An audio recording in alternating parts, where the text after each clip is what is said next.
Greetings from the Erie Coast. This is Mad Shad. Welcome to Lackluster Fridays. Lackluster Fridays. Yeah. This thing is always jacked up. Always jacked up, I tell you.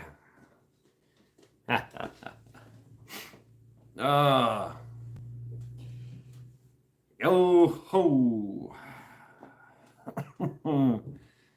Lackluster Fridays. Let's have some coffee, shall we?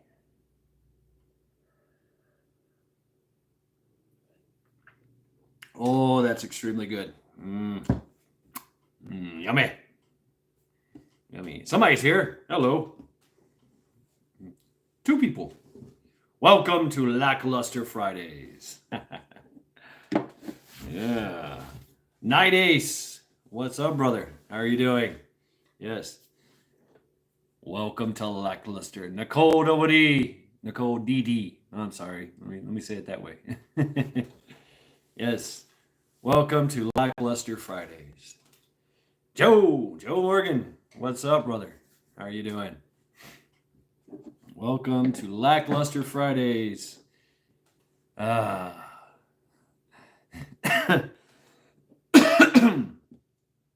Oh man, I know, right, Nicole? Yeah, well, it's your name. It's I see 2 D's. I think one of 2 things: Daredevil or the other. Oh, Janet Scalf. Hello from Florida. Hello, Metal. What's up, brother? All right. Welcome to Lackluster Fridays. I uploaded a video. Well, no, it's still uploading. That's yeah. So, and basically, I was talking about welcome to the apocalypse. And I'm not talking fear porn. I'm not talking fear porn. How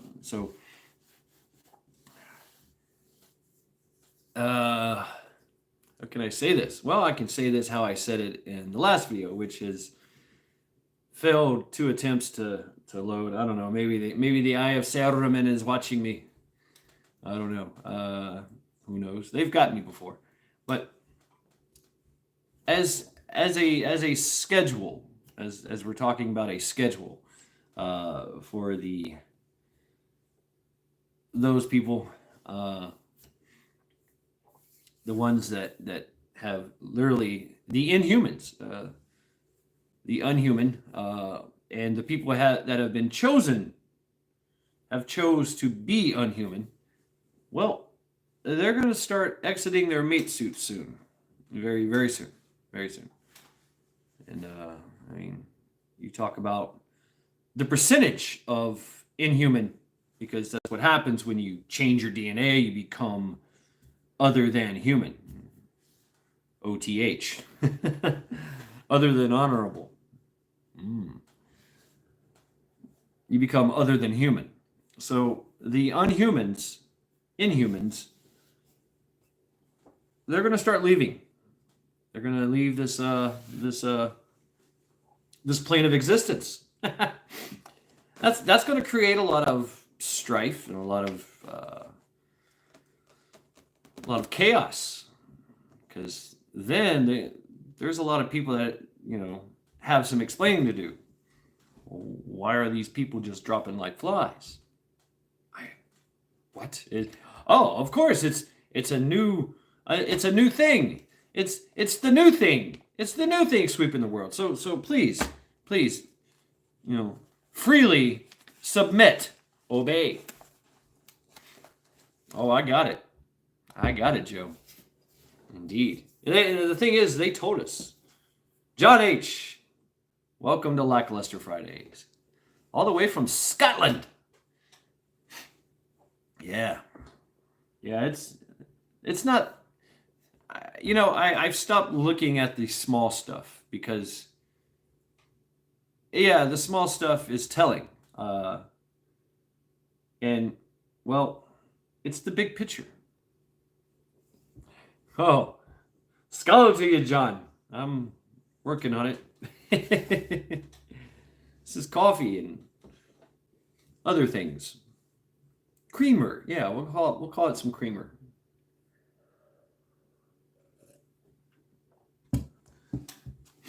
So all these folks are gonna check out. They're gonna exit the meat suit. Those who don't are well, they're the unhuman. They're the unhuman that is now going to be subverted and enslaved and be a slave to the next round of things they have to do to survive. So that's the truth right there too. And another cause for alarm, I think, is that those who are unhuman have the potential to pass on their condition to the purebloods, us purebloods, and that is alarming.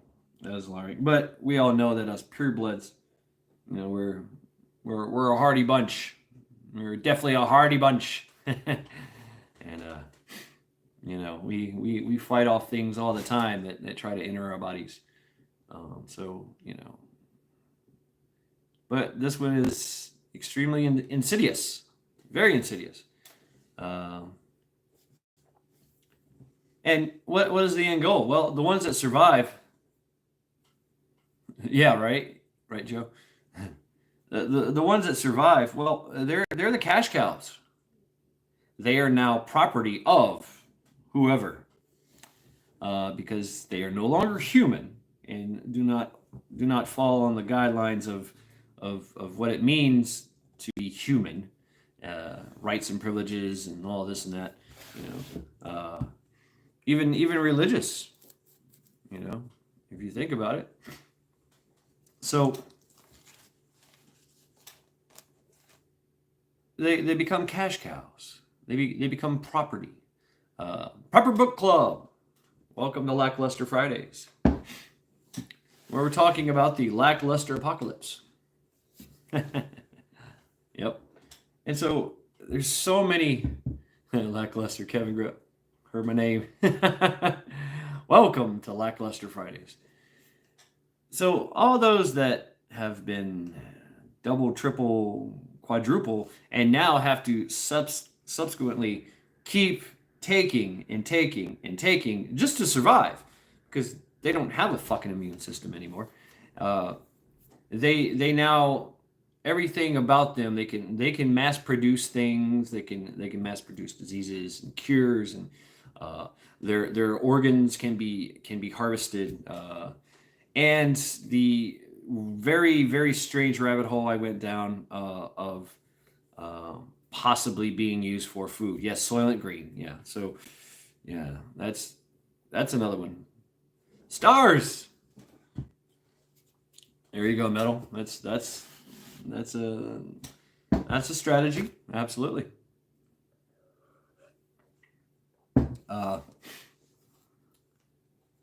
Silent Greenest people. Charlton Heston, man. I mean, amazing guy, right? He did all those movies, all those apocalyptic movies. Yeah, that was a theme back in the time too. I mean, that was a great theme, because at that time we really were trying to teach the next generation, hey, don't fuck around. Be on point here. It's crazy though if you go back and watch that one, how you get glimpses of what is going on today. A lot of foreshadowing.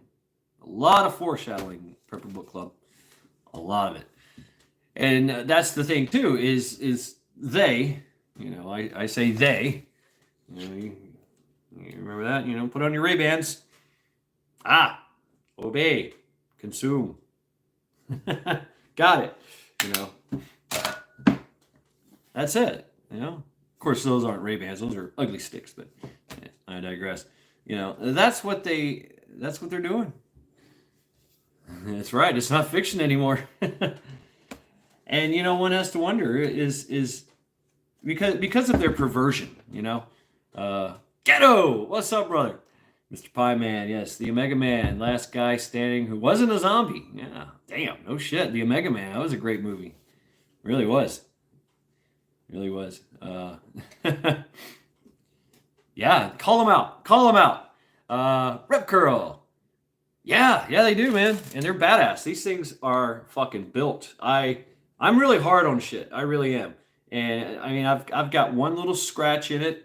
I've ran through the woods. I've dropped these many times. I've sat on them many times. I bought them at Walmart. I took some of the identifying red paint off.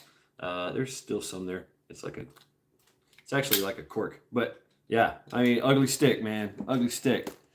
Yeah, and they're polarized too, so you're looking at the world through a new set of eyeballs. You really can see colors and shit in skies and people's paint schemes on their cars.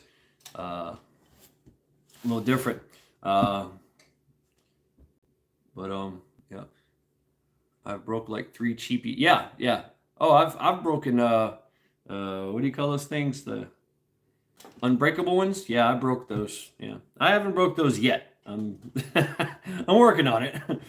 I'm always bumping into stuff, and always, I all my life I've lived a full contact life with life. Always. But getting back, Harvest Origin, the whole Soylent Green thing. I mean, that's talked about, and I know all this because they said it. They actually said it. It wasn't just me. It's not a, and what everything that they have said. Virginia Roots, welcome to Lackluster Fridays. Everything that they have said has come to fruition. So, of course. And everything that's going on, I mean, we don't know yet. All we know is that we are, yes, Kevin, today is the day of leftovers, isn't it? Yeah, so, LLF, I get it, Lackluster Friday, okay. But, the alarming things that are going on down under. Yeah, do you know that the ADF, which is the Australian Defence Force, they're eating devil eggs like they're going out of style. Hell yeah, Purple Book Club. I'm about to make some with my newfound mason jar. But they're literally rounding up the Aboriginal First Nations and taking them off to wellness camps. It's for your own safety and for ours, because you won't do the thing that we want you to do. You will not become unhuman. Solomon Islands too? Shit. I mean, that's the thing, is they're doing this crap. Yeah, right, Kevin? Oh yeah. Happy after Thanksgiving Day. Happy Lackluster Friday. Leftover Friday. Yeah. Yep. Absolutely, man. Absolutely, Ghetto. They love this shit. They're like, oh yeah. And they've been working on this for a very long time. Extremely long time. And their biggest success during that time to get everybody into place, and I'm talking about into your power, your positions of authority, into all your government, into your education, into everything, even corporations, even small businesses, and even people just walking down the street. You can join the club too. They have convinced the world that they didn't exist, and now they can show their ugly face. They can show their hand. That's what they're doing. They They can show it. They go, hey, this is what we're gonna do, and that's their ethos. That's their ethos, and their modus operandi is they have to tell, they have to say what their plan is, and then do it. And it's kind of a it's how there's the coward that hides in the shadows and dwells under the rock spits out his plan and then tries to go forth and do it. Yeah, Ghetto. Yeah, I mean, if you look outside the borders, outside our realm of propaganda media, you will see a lot of spicy shit going on. A lot of spicy shit. I go to Rupley. I go and there's a whole bunch of other content creators on and off of YT. Mostly I get it off of Odyssey because that's, free speech lives there. Rumble as well. BitChute. Well, that's the thing, Joe. That's the thing is how do you how do you defeat an undefeatable enemy who's on an island, okay, in a fortress? How do you defeat that? And we've got all the weapons and all the gear and all the training, and we've got the numbers. Undefeatable, unstoppable. How do you defeat that? Embargo. You embargo. You war of attrition. Anybody steps out, boom, take them out. And you starve them out. That's correct, Joe. Embargo, shut off trade, shut off supplies. You cut their supply chains and wait. And wait. That's all you got to do. That's been siege warfare. That's siege warfare day one in Siege Warfare 101. That's it. So, but we have a huge landmass.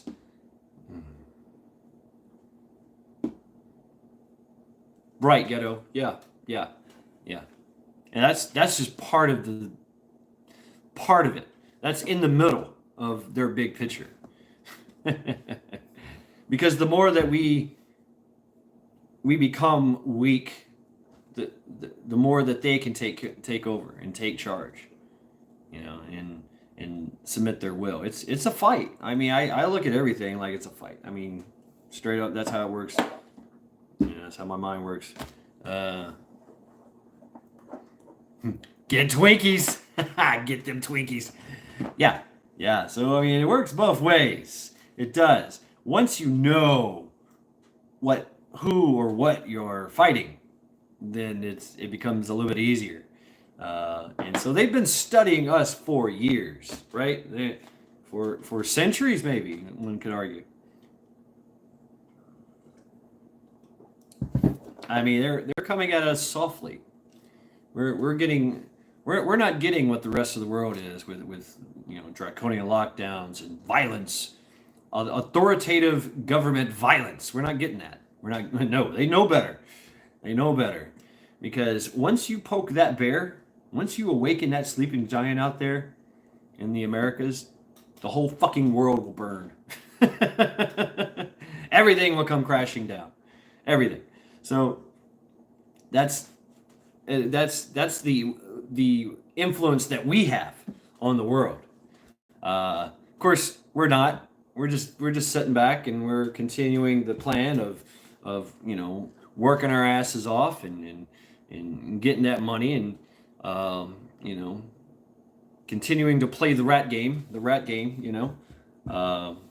That's what we're doing, and betting on the future, which that's already changed. The future for us have already changed. Hava, how are you doing? Welcome to Lackluster Fridays. For now, Joe. For now, until such time that we just freely go, here, please take this. I don't need it anymore. I would rather prefer have that Soylent Green burger. Yeah, give me that inhuman meat. Yeah, mixed with the bugs, crunchy. Yeah. Hill Country Prepper. Greetings. Welcome to Lackluster Fridays. We're talking about the lackluster apocalypse.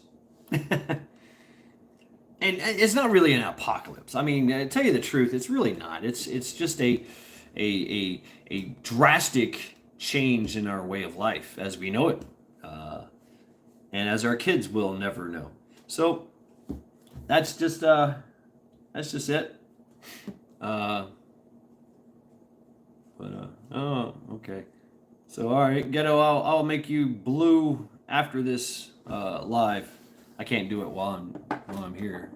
I don't think I can. I've tried before. It didn't work before. Let's see. Nope. Can't do it.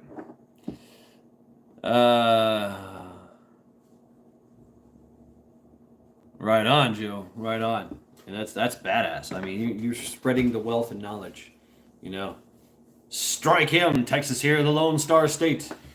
Welcome to Lackluster Fridays, where we're discussing the lackluster apocalypse. Yeah. So that's their plan. That's their plan, and they're working it in out there. Yeah. Well, you know, what's this? Yeah. I mean, that's part of it, man. That's part of it.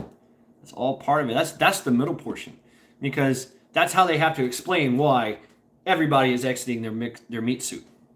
Why is everybody exit? Why is everybody? Oh, well, they didn't have it. They didn't have that, so they that's why they left. Really? Oh, well, I better go get mine right now. You know, boom, and then next thing you know, they're on the chopping block. Black Rifle Fridays. Hey, Joe. PSA is doing a Black Rifle Friday. So, yeah, you do the Palmetto State drop. 5. If you can make it EBT, bro, you're in. or just give me a Mickey's. That'll work.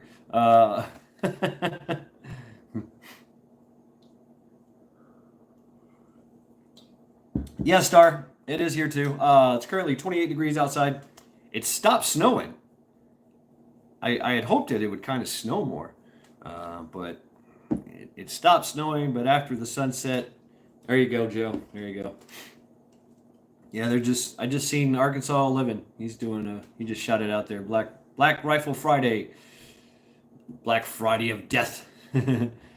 Spitting snow here in Hillsborough, New Hampshire. Passamaquoddy. How you doing? Welcome to Lackluster Fridays. Got no snow. Our snow, I showed a little bit of it. It was kind of, I don't know. Like, yes, the Mickey grenade. I don't know. That's where my mind. Yeah. Right, Ghetto.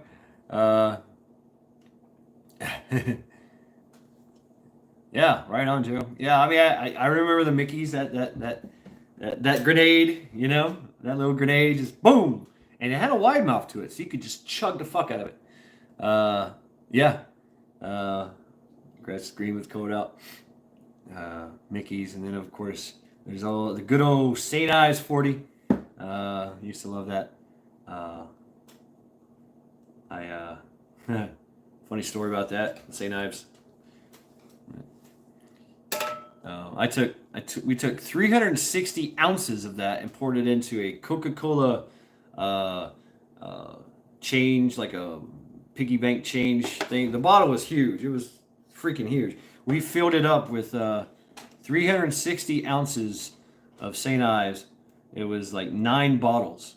OD. I hate OE. I just can't. I can't.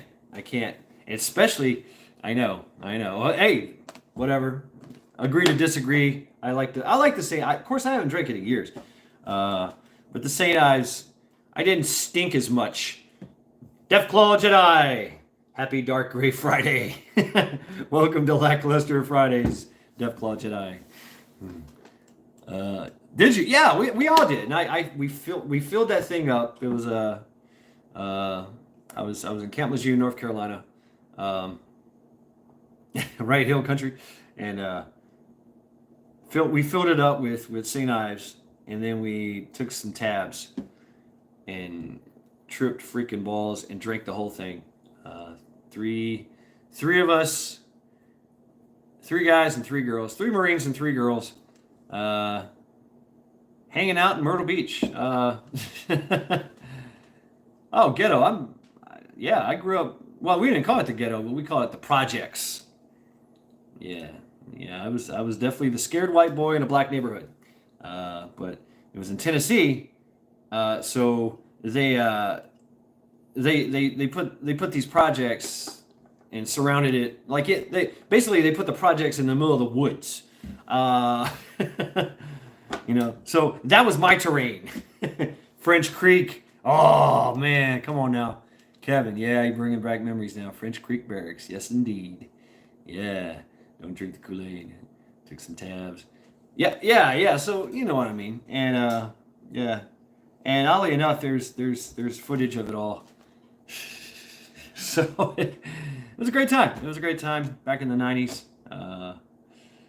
Yep, yep. On the beaches of Surfside Beach, actually, a place called Pirates Cove.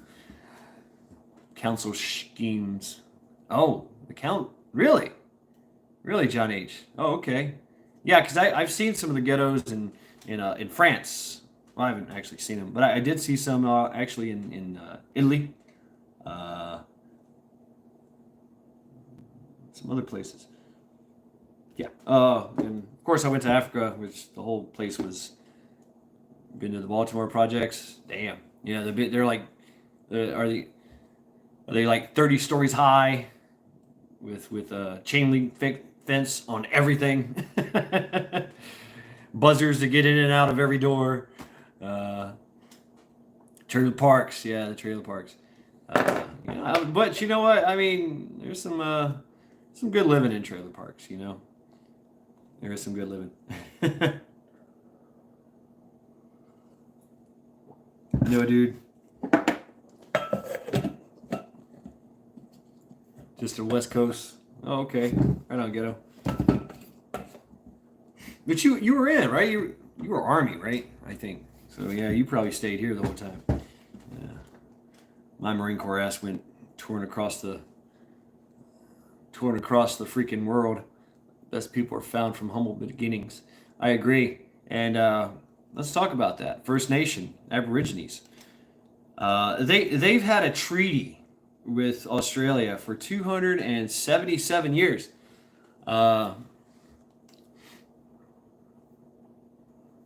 Hey, Combat Bacon, what's up? Yeah, and guess what? I'm living in Ohio, Cleveland, suburbia, the suburban jungle. You know. uh, oh, okay. Oh, okay. Damn. I thought you were. Oh, anyway. Damn. Oh shit. You're like Odin. Odin. The god, the pantheon. Yes, I did, Def Claude. I commented on it, of course. That's a badass pie story, Def Claw. That's a badass pie story, and I would love to make it. I like the idea with the Chivas.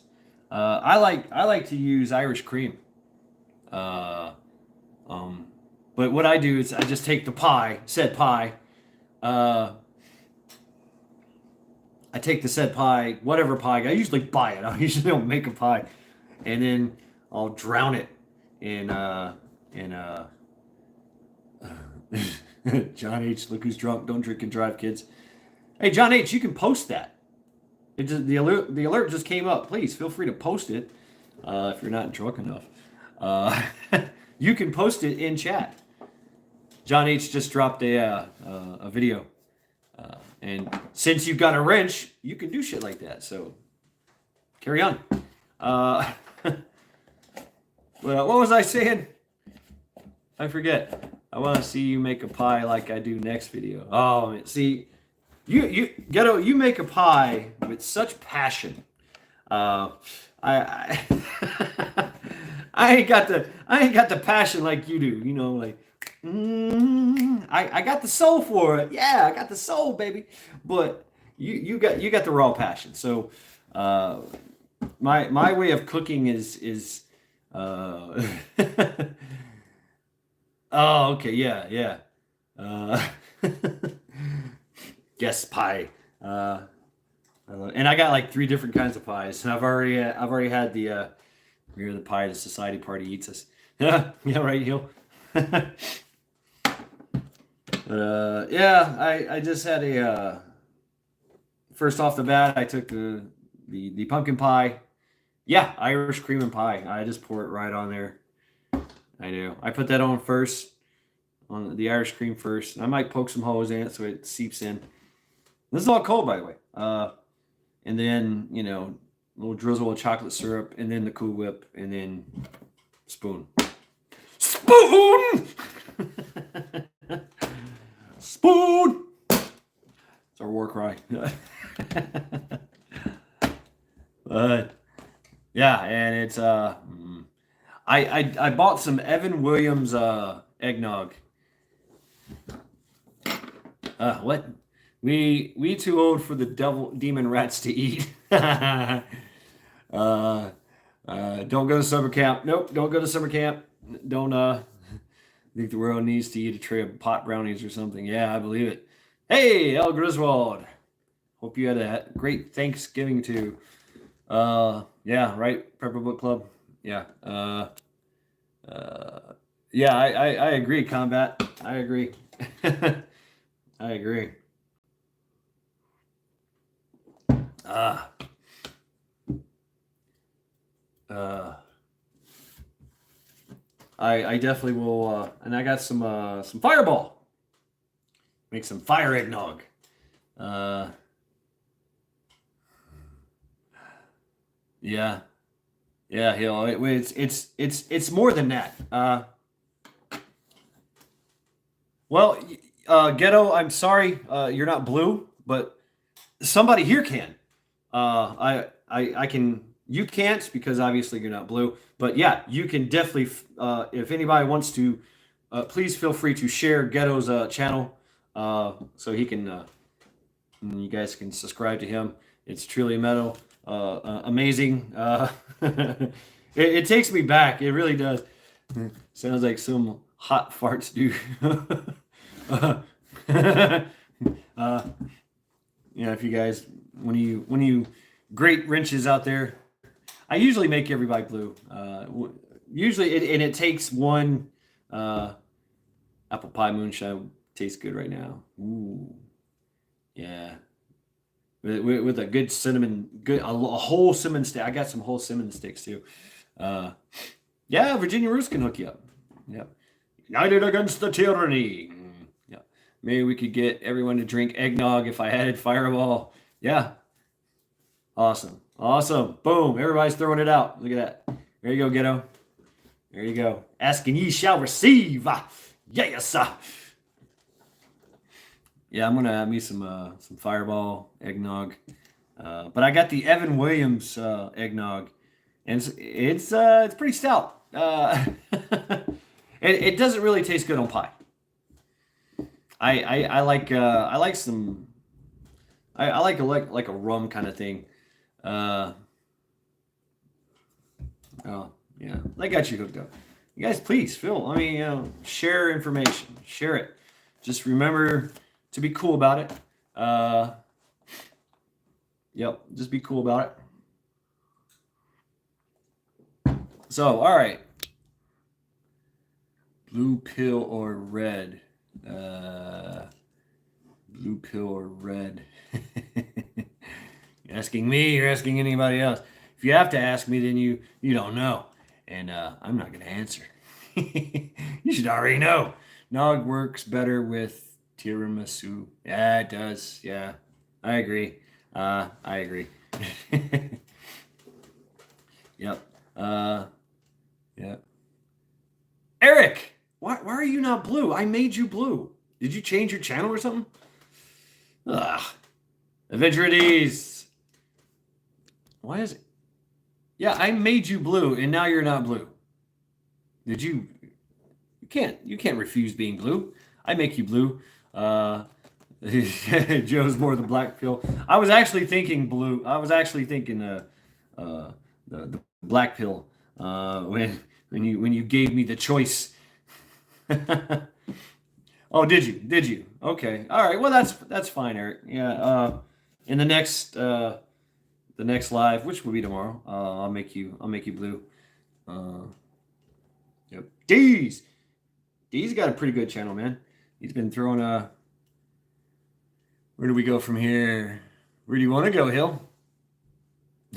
Where would you like to go? That's my question.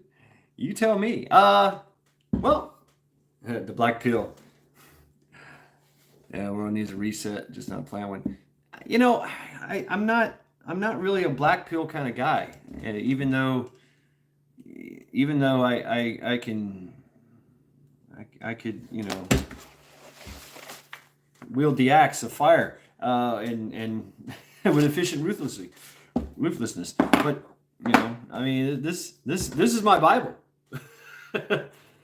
You always tell how a Bible is so worn. This is my Bible. Yeah, that's my Bible. So yeah, I know, but I don't feel the black pillness. I really truly believe that we before the troubles come upon us, the troubles. That's what I'm calling it. That we were well on our way to being, a tier 2, tier 3, tier 2, tier 1 society. Dusty Data. Greetings. Welcome to Lackluster Fridays. Cry havoc and let slip the dogs of war. Right, Ghetto. So I have hopes, and I seen it. I seen it. I grew up, in the ghetto, scared white boy in a black neighborhood. I seen racism firsthand and from both sides. That's true there, Hill. That's it. That is the hope. I have hope. And I seen the progression, or I'm sorry, the degression of racism and all this, everything. People became more, not only did they become tolerant and acceptable of everybody, they kind of like, hey, brother, what's up, brother? Regardless of color, one world kind of thing.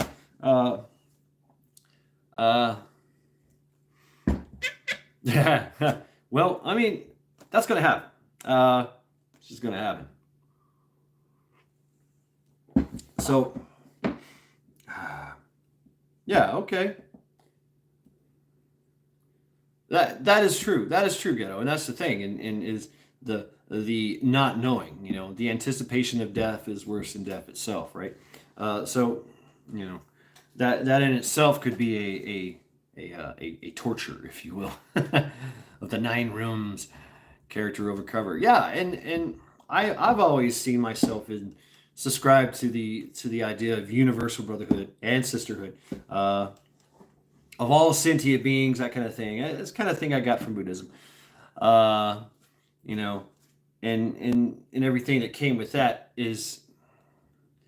And I seen how, and I traveled all over the world and all over most of the United States, most of it, a big portion of it. And I seen how people were, and it was always just in the back of my head to put it together, and see how people were acting around each other. And I can. Hey, Southern Boy Prepper, what's up? Welcome to Lackluster Fridays. And I seen how everybody was doing it. How everybody was getting along with each other. And then the troubles. And then, okay, we're done. Next thing you know, you've got the Khmer Rouge out in the streets, chanting and burning and pillaging and, beating up people and all this and that. And we're just like, the hell are y'all talking about? What is this intersectionality crap? What the hell? What do you mean white supremacist? Where? Where? In my whole life. Hold on, everybody. Stop. Please. No more. Stop. Everybody stop. Just everybody stop. Stop typing. Ghetto will be right back. Everybody just stop. Don't text. Don't type. Deathclaw. We'll stop talking just for you, Ghetto. I like his idea though. I've got this taste in my mouth for pie right now. TH2 poop. Okay, I got a riddle here. All right, riddle me this. One of the two crows visited me and said, "Hey, Hugin, where's Mugen?" And it turned and looked at me every time I said Hugin and listened. One of the two crows visited me. I said, "Hey, Hugin, where's Mugen?" And it turned and looked at me and I said, Hugin. Okay, yeah, combat. Thought and memory. Hugin and Mumin. And that was what Odin said too. Odin was like, every honey badger.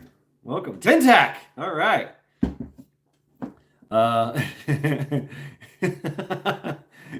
The urge for pie. Hey, everybody, we can start talking back again. Ghetto's back with his pie. Everybody can continue talking now. Thank you. Yeah, Hugin and Mugen. Yeah, and Odin used to say that every day when he sends out thought and memory, he always thinks that he fears that they will never come back, but he fears the most that memory will never come back. Yeah. So there you go. There you go, Combat Big. That was pretty good. Yep. But yep.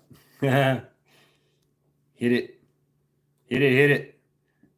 I'm still listening. You have a calming effect on me, but give me the urge for pie. Pie. Pie. Oh man, I put it all away too. It was good stuff. Ghetto. Oh, you guys get a chance to watch Dusty Dada's latest creation of Ghetto. It's pretty good. I like pie. Oh man, yeah. If you guys don't know, Ghetto, you should drop it, man. You should drop the link. Ever see where they combine a cake and a pie? What, tiramisu? Is that right? Tiramisu? Yeah, tiramisu. Yeah. So it's the end of the world, and I feel fine. I want to get an apocalypse soundtrack. Let them eat pie. Well, no, it's going to be me eating pie. I will eat pie in the apocalypse. You better believe it. You better believe it. You bet your sweet bippy. Black Friday, only thing worth going out for. I will have my pie and eat it too. Yes. And there's another thing about pie. Turducken. Oh, is that right? That's probably very true there, Dusty. Oh man, the turducken. That's I remember you talking about that before. 5 and 20 blackbirds baked in a pie, right, Hava? Yeah. Yes, indeed. Oh. Me and Meg gonna make pies. Corpses are enemy. Oh yes. Oh man. Oh, I need some creamer in my coffee. So, Bullfrog, welcome to Lackluster Fridays. Choco pie is the best pie. Okay. Hey, I like some chocolate pie. I really do. This pie was pretty good. Raspberry fruit pie, but I cooked it a little bit too long. I'll show you. It's still really good. I know. This is from something that leaked out, but we are the pie. I'm bad fruit. Oh man. but it stains everything. What the fuck? Raspberry shit everywhere. Got it on my pants now. Yeah. Yeah, G Money. Yeah, I want to go with the Carolans. Let's do that. Carolans. Yeah. Tintac, why are you not blue? I thought I made you blue. I'll make you blue after this. Carolans creamer. You guys don't know about canned is blackened. That's right, Eric. Yeah, it's blackened. The bottom cheesecake. Yeah, I'll have a. Okay, it's probably enough. Yeah, I've never actually made pie. Ghetto, tell you the truth. I can't tell you it was the last time I've ever made pie, but I'll eat the fuck out of it. I'm more of like a caveman kind of Viking kind of cook, if you will. I will do some complicated shit sometimes if I'm baked. I've never really baked much.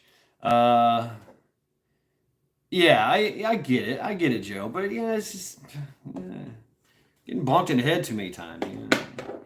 I get there, I'm gonna make a pie, yay! All right, Hill Country Pepper. Thank you very much for hanging out at Lackluster Fridays. Yeah, be well, my friend. Make apple tarts, cheesecake. We live in a high life here. Yeah. Use a blowtorch on it. Yeah. Yeah, Tintac. Charity. What? She's begging. The best creamer ever. The best creamer ever. Oh, man. Here. There you go. Look for it. Look for it. Oh, it's everywhere. Oh, it's everywhere.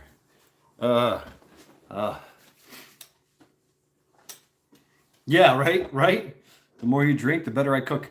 Yeah, I'm the same way. Baking, I can't do much baking. Yeah. He ain't ghetto or prepper.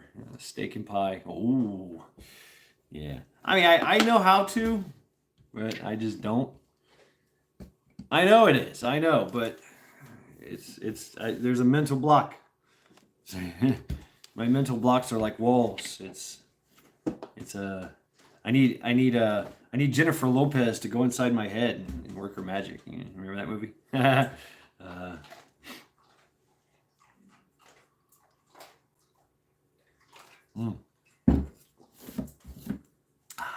Yummy. Oh. Oh, yeah.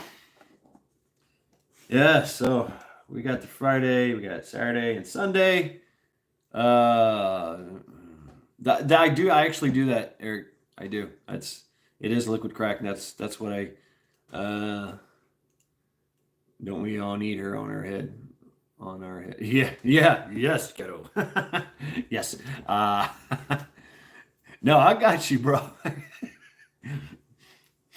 In my head, on my head, hey, I'll take it however. Even if she is kind of old. Damn, Eric, I'm jealous, man. I want to go to the flea market. I ain't got no money. I don't get paid till the 1st. But oh, here we go. What's this? Deathclaw Jedi over here, freaking chef here. Butter squash full pumpkin pie via grandma. Deathclaw tastes better than real pumpkin pie. She used a butter squash with pumpkin spices for the smoothest, best pumpkin pie I've ever had. God rest her soul. Right on. To your grandma and the best pumpkin pie ever. No, Prepper Book Club. Don't do that. Don't do it.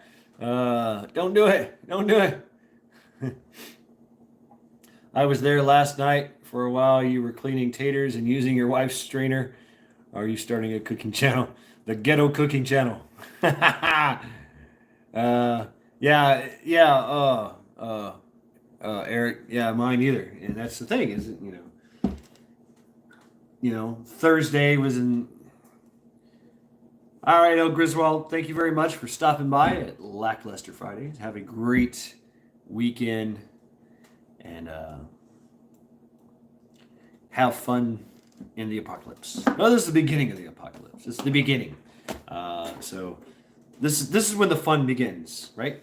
I think that after Christmas, then we're gonna see the fun. We're gonna see the unholy craziness that's gonna go on. But the pregame apocalypse, the pregame, and you know what? History, we really don't know when the apocalypse is going to happen, when it ends, when it begins, and when it ends. Okay, the only people that are going to know that are the people in the future. Once they read, they'll assign dates and shit. They'll put it on a timeline.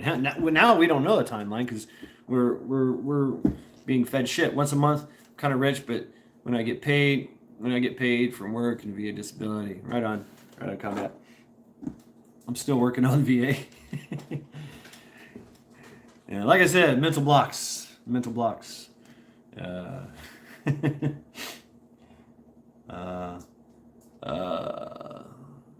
Yeah, I think so. And another thing that Ghetto likes to do is make like a we're in the pre-reset, the Great Loot.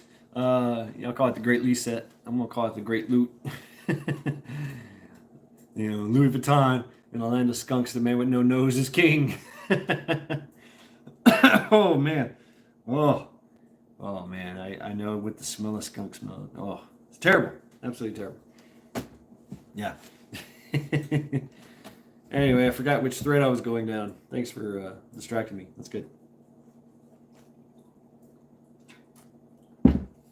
Guys, I haven't noticed. I like to read chat, be interactive and shit. Yeah. 19 of you. Can you imagine if it was like all of a sudden like 500 people jumped in here? I'd be yeah.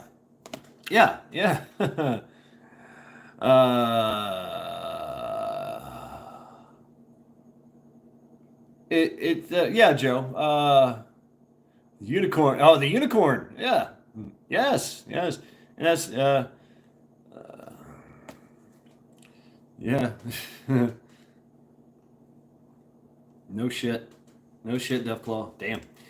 Yeah, I think if I would have joined VA, because I've been out since '98, so the fuck, whatever. I mean,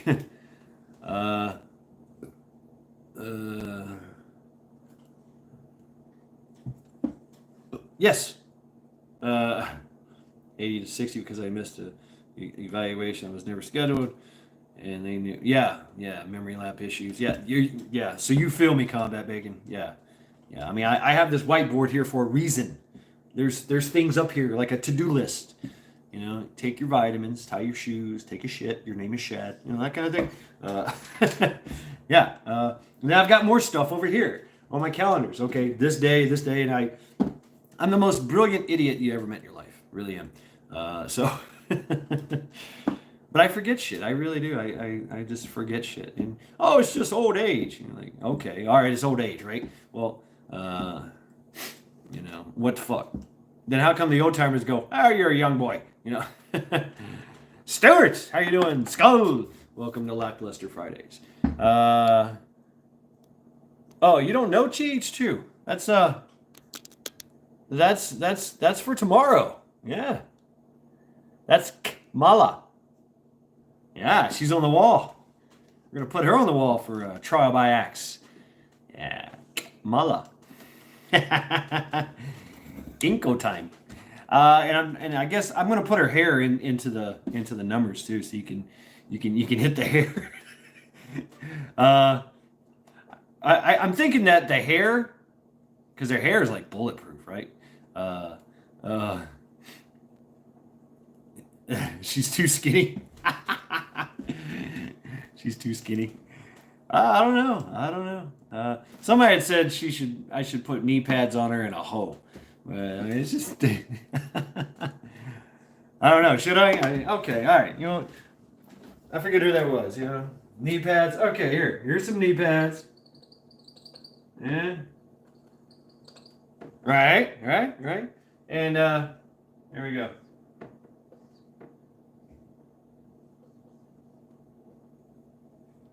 How's that? There we go. There we go. She's got her knee pads and she's got her hoe. Yep. Yeah, I like it. I like it. Yeah. I still like the way that it's kind of bloody still from Diden. That was pretty neat. It's aesthetically pleasing to me. Oh, I've got a dog. I got a Charity, and she's my little heater. And she'll curl up. She'll curl up like if it's really cold, we'll go back to back. And she'll curl up and kind of like conform to my back and just emit this radiant heat that sometimes I got to like take the covers off because it's too hot. And I take the covers and put it on her. You know, it's crazy. Spoiled dog. But, you know, that's good for her, right?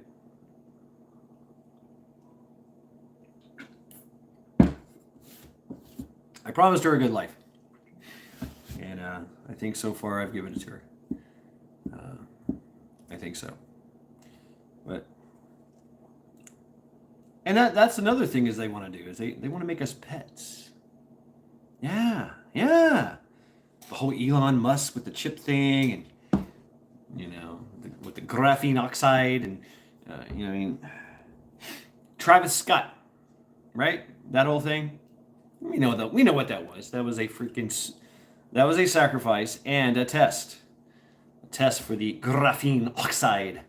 Yeah, I'm saying it for the Al Gores. Yep. Hook in. Yep, hook in. Go ahead. Yeah. That's all good. Oh, you'll get a wrench after this. I can't do it because I'm on a phone and it won't allow me to do it. Sorry. So that's just the way it is. And I know if I push any more buttons over here, things go to shit. Texas Red Leg. Hey. Welcome to Lackluster Fridays. Skull.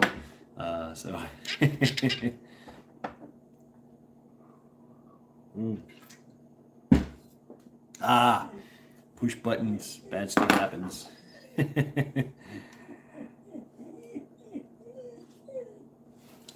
No.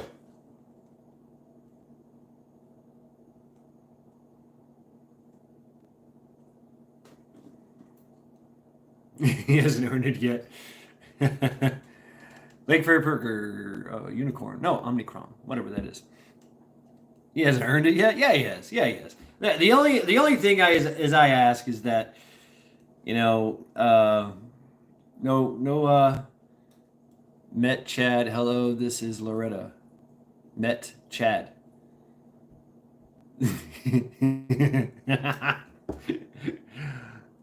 Welcome, True American Loretta, to Lackluster Fridays. It appears that you've had a few already, or you're just making fun of my name. That's good. Hey, take care, Hava. Thanks for stopping by. Ghetto.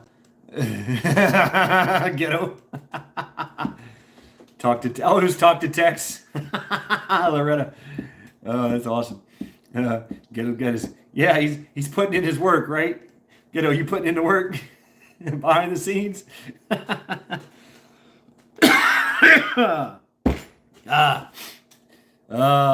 Damn, Jeff Claw. Man. Right on.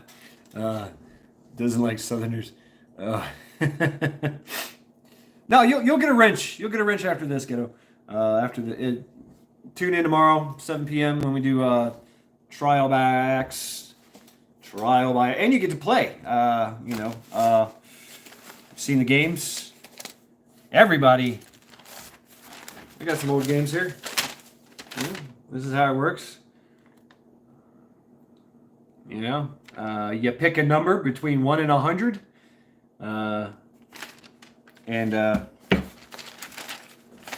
There you go. That's your axes. You throw 3 axes at a time. You and somebody else compete.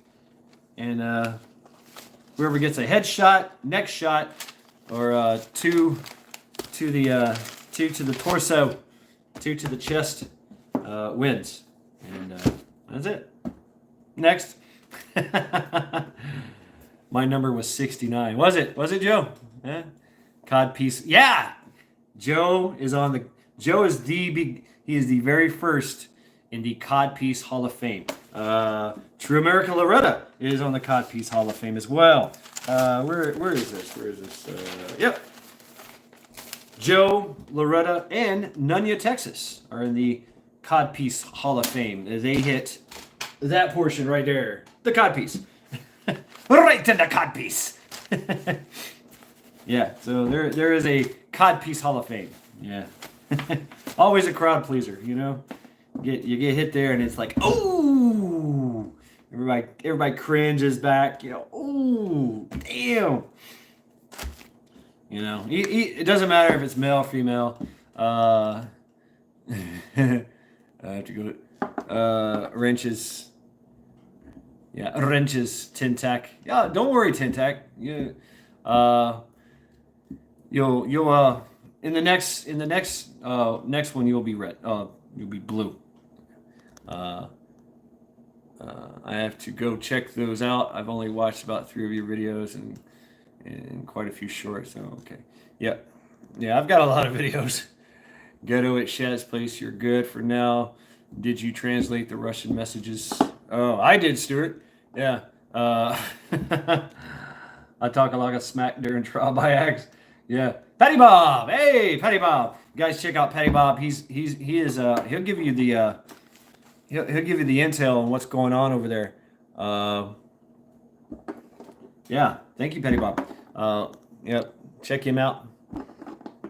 Oh, I mean, I can't give it to you now, Tintac, but the next transmission, next live, I can go back and make you blue. I like you. I trust you. I'll make you blue. But you screenshot it. Still haven't looked into it yet.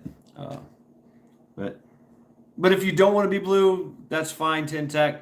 That's all right. If you don't, I mean, you don't have to. There's a few people that have refused being blue. I like it because I'd be like, who is you? And so if any trolls come in here, they just then the game begins above who gets the first kill on the troll. You know what I'm saying?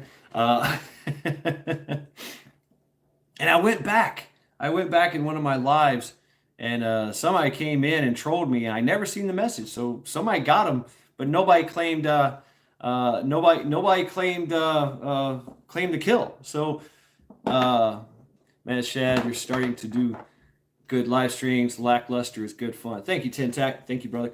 You guys, check out Tennessee Tactical One. He does a lot of bushcraft. I'm digging the bushcraft and stuff. He makes his own ferro rods, and he gives you the intel on his ammo. He goes out and gets ammo and tells you the prices and everything. Yeah, it sucked, Ghetto. I mean, just straight up ass. Really. I mean, really. No. Well, actually, I started out as a kind of a philosopher kind of guy. I don't know. But it just kind of degraded and went downhill from there. Isn't that the way?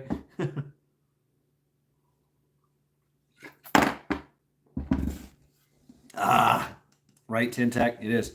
But I mean, you can find some deals out there. You can, yeah. Hook up Tintac. Tennessee Tactical.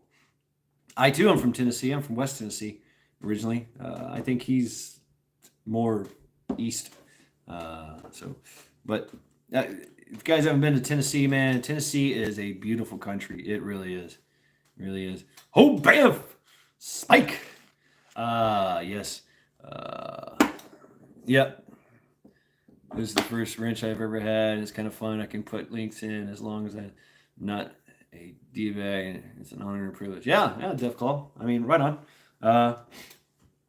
Yeah, and what do you mean South Tennessee? There is no South Tennessee. What do you mean South Tennessee? There's only three Tennessees: West, Lowland, Cumberland bitches, and East. Central Tennessee, the Cumberland Gap, right? Anyway, that's a joke. Sorry if you're offended. All you Lowland Cumberland bitches out there. Lower Tennessee. All right, you got to be more specific. East or west? East, west, or center? I only say that Lowland Cumberland bitch thing because lower central. Oh, okay. All right, Ted. Because I got cussed out one time by this. I didn't know what it. Back in the day, there was no Karens. It was just some bitch, and I was getting in a fight with her because I got a Naaman and Cumberland. Okay, hey, sorry, I'm just throwing this out because I love it. I don't have anything against anybody. I just digging the thing. South Tennessee is Card Arkansas. Right? or no, South. Oh, anyway, back to the story. So it's in a Taco Bell, and there's this one bitch that's like trying to be all ghetto and she's like 17 years old. And yeah, Tennessee, yeah, Tintac, that's where I came from. I came from the ghetto. Actually, from the projects of West Tennessee. Yeah, it's, Roy Arms Apartments, Lincoln Courts. We moved around to a few of them. Yeah. So yeah. Anyway, watching this thing, and I'm just trying to like interject here and there, just kind of laughing, kind of egging them on, really. And this bitch is cussing me out, and I was Marine at the time, out on leave, and just touring the old city of my birth, Jackson, Tennessee, and which is like a mini Memphis, really. And I'm hanging out, and I'm watching these two girls go at it right in a Taco Bell. And the one girl was ghetto. I mean, she's like, "Yo, shit, motherfucker," and she's talking about how the gangsters of the world can just take over. And I'm like, whatever. And I've been there, Tintac. I've been there a few times, if I can remember. Bonnaroo. But yeah, I've been there.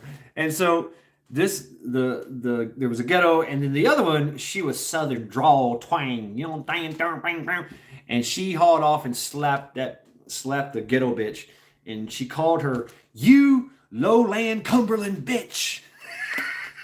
And everybody stopped, looked, and the girl's like, oh, and walked away. I laughed my fucking ass off, and got my tacos and left. What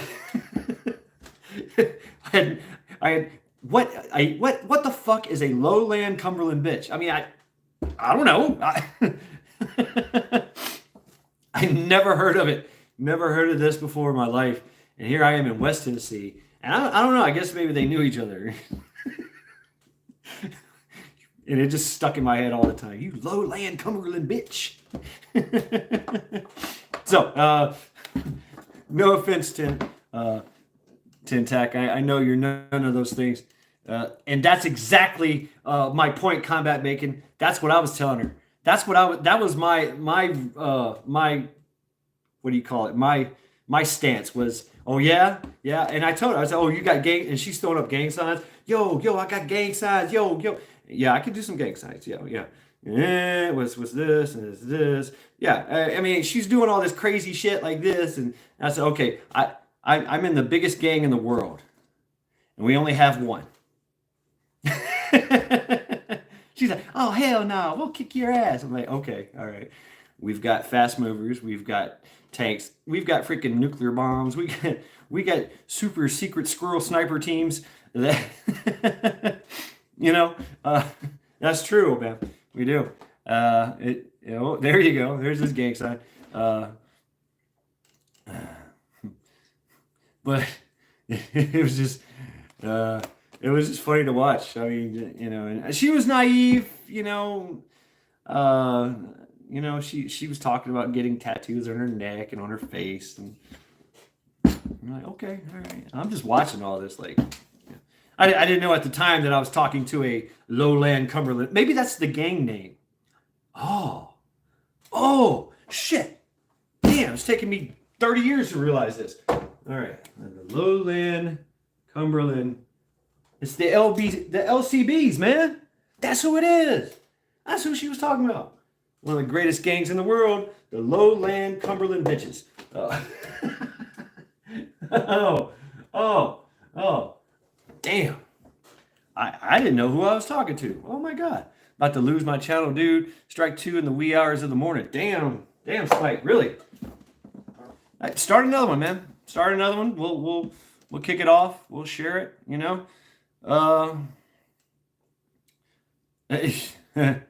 yeah, you got a point there. And you got a really good point there.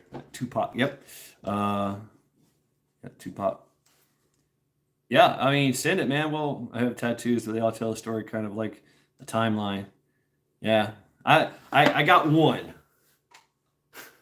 I only got one, and most of that is because I needed something, and this pissed off patriot ain't going nowhere. Right on, right on. Yeah, right, ghetto. Yeah, oh yeah, I know it. Yep, I remember it. I was big on Tupac. I sang "Dear Mama" to my mama on Mother's Day. So ghetto, and she cried, I cried, whatever. Yeah. And it's oddly because, well, this one's a funny story, but anyway, it's not a, oh my Lord. Yeah.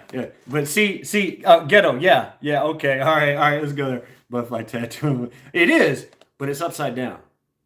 Ooh, yeah. Oh yeah, you are, Banff. Shit. I'm on Odyssey too. I can't put any content there. I ain't figured it out yet. I can't do it on my phone. I know I need a fucking computer, and I need to be more computer illiterate and shit. Right? Yeah. Did you get that, Ghetto?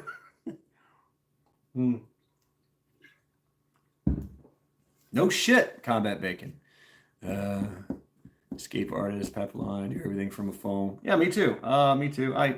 Maybe later on, if I ever get monetized or whatever that means, then I'll branch out. But I ain't got it like that. Nor do I really give a fuck. I like spending money on this and food and other things that you guys may or may not know. I love my kits. I love my pew pews, and I've only shown just a few tramp stamp that says good.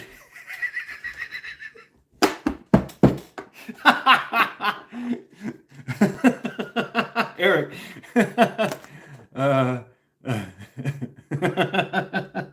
That's had me fucked up. Greetings. Or you put a W on each butt cheek, that one I would probably do, and stand upside down. It means mama. Greetings to the tuna roller coaster.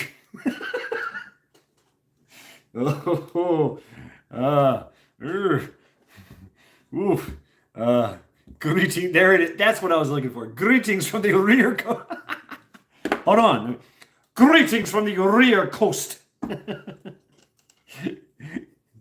This is not Chad. There it is, Ghetto. Here, yeah. Upside down, it spells mom, though. Hey, I got my mom tattoo. And I got a really cool wow tattoo, right? So, killing two birds with one stone kind of thing. Oh yeah. I might get some tattoos. Tell you the truth, I might. Wow, mom. Welcome. Yeah. Do you not know the name of my channel, Mad Shad? Fried taters.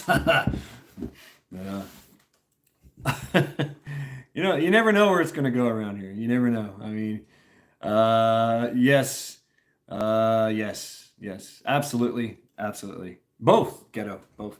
Right. Skull. Spike, I've tried that and it's really fucking good. Greetings from the meth code. Right out here. Oh, really? Damn. You'd have to do that really fast, like greetings from the meth code. And do this a lot. I can't do that. Smoked brisket, not meth. That needs to be a t-shirt. I'm pissed the Al Gore's didn't aim me towards your channel sooner. Right? Oh, okay. Hey, well, thank you, kiddo. The only thing I ever get was the flag on my right shoulder, stars in the front, stripes in the rear, but it will be the Betsy Ross flag. It's the Tweaky dance to the miners. Hey, you, what's up? Welcome to Lackluster Fridays. I show up just in time to hear Mad Shad talking about his tramp stamp and wild tat. This place ain't what it used to be. LOL. Is it really a Prepper Book Club? No shit. Must be on the West Coast. It's Eastern Tennessee, meth country. Damn. No shit. Here, I don't know what they do around here. For me to make a meth pipe, greetings in and a toast. I mean, the coast is greeted, and man, is what was I doing? No shit, Spike. No shit, Spike. Yeah, I've had some meth friends. They were actually pretty cool. They were a bunch of thieves, right? Hey, Bella, how are you doing? I aim to misbehave. Ciao, Bella. Yes. Welcome to Lackluster Fridays, where anything is possible. Should we be sister? Should we be sister? Oh, yes. All right, everybody say hi to Bella. Ciao, Bella. Yeah, that's Italian, right? Yeah, Bella, beautiful, Bella.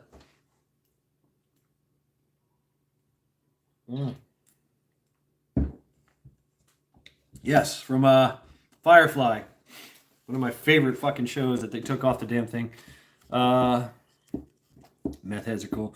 I had meth friends, and when I lived in Virginia Beach, and they were thieves, absolutely fucking thieves, but they never stole from me. Of course, I didn't have anything. I was living out of Seabag, but they would always steal things and give it to me. Like, here, look what we got for you, man. Look what I got. I stole this. I got this just for you. Just stupid shit. Damn, chat just ass-bloated. I've got an 8-ball somewhere that this dude stole. It was him and his girl. Oh, did you, Eric? It is bad. It is so bad. You know what? The Prepper, right? Prepper. It is so bad. Oh, spoon.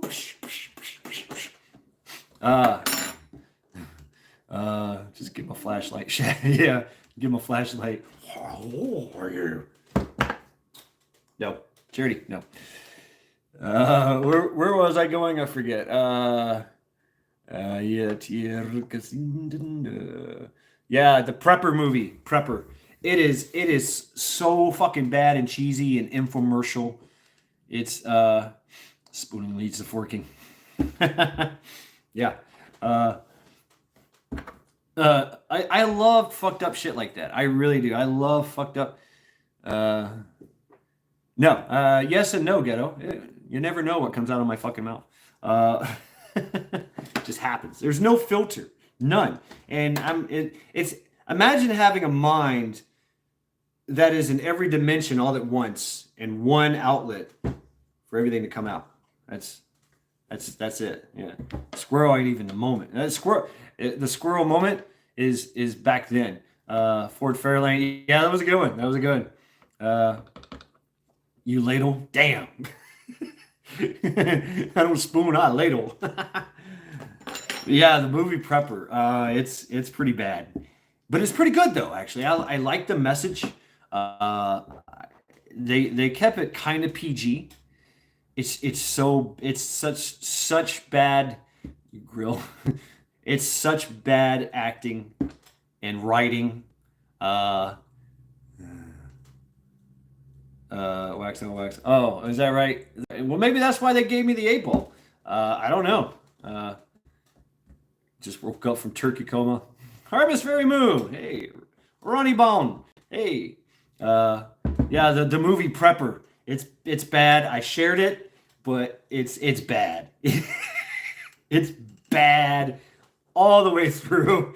It's a terrible movie. But the message is pretty damn good at the end. I like the message at the end. Uh, I'm a gun guy who prepares. I don't run on anxiety like another. Well, you should watch this movie Prepper. It's basically two semi woke couple, two people. It's a extremely large like basketball player black guy, and this extremely short and very cute and bubbly white girl, and they're both teachers, right? And well, they start looking at things and realize they've never owned a gun. They've played the game all the way, became teachers, and now they're facing this reality of what's actually going on. It's like the veil has been lifted, and they start prepping. It's actually fucking hilarious, and they actually wrote it off as a comedy, and they try to be funny. They do try to be funny with the writing. No, it's not prepper porn, but they do talk about having sex, but there's never any kind of it's totally rated G. But it's one of my posts, and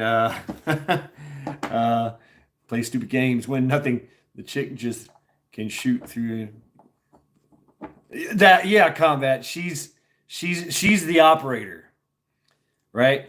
I'll bet. I mean, is it? No, it's worse than that. Hey, you. It's like infomercial. It's like it would be like, no, it's like watching a corporate movie production about some job. I mean, it's that bad. No, you posted it. I'm telling you, it's an hour and a half of your life that you will never get back. And it's a serious hour and a half movie. But hey, I kind of dig stupid fucked up movies like that. No, it's not even that funny. Hey, you, it's really not. Basomatic 2000. No, it's not even that bad. It's cheesy as hell. Eric, so was my wedding. Of what? Yeah, it is. It is Spike.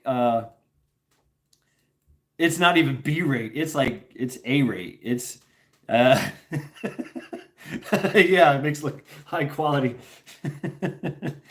I mean, there's not even any kind of. I like they go for self defense training. That right there, they straight up walk into a Mick dojo, and the guy's got this gi on, and he's got a fucking black beret on, and don't talk to him about Afghanistan. Zombie strippers, yes, I have. It's great movie. I dig it. I dig shit like that. With what's her name? She used to be my favorite. Damn, I can't think of her name. She got all fat and pregnant now, and she had her little channel going. Anyway, I can't even think right now. But yeah, zombie strippers. I've known a few zombie strippers in my life too. They're pretty much a dead fuck.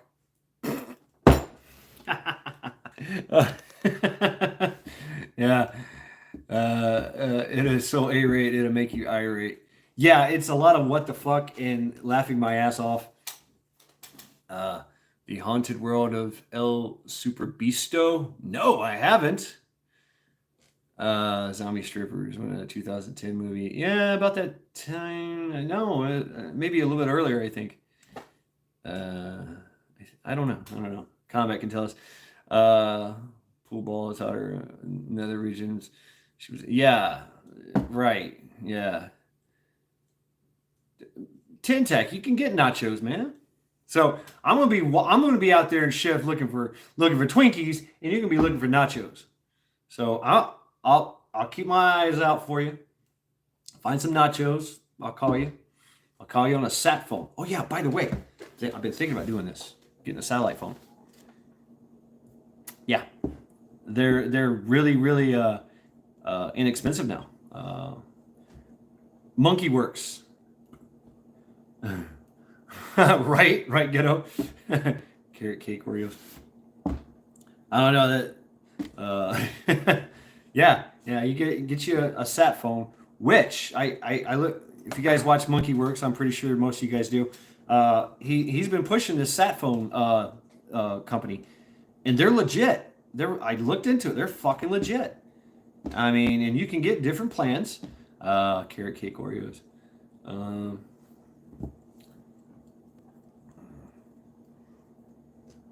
right. Yeah. Okay. Right, Joe. But and that they're one of their biggest things is that a lot of the good selling points is they're 100% freaking reliable, and there's no my data is not going to some fucking raw. Oh damn! Now that's a prepper fucking tip right there. Nacho cheese is indestructible. Stockpile the number 10 cans. Ron Jeremy. Did you? Oh man. Ron Jeremy. I seen Ron Jeremy in when we went to Nevada, but it had just seen him off in the distance. He had his entourage around him. Fucking Ron Jeremy.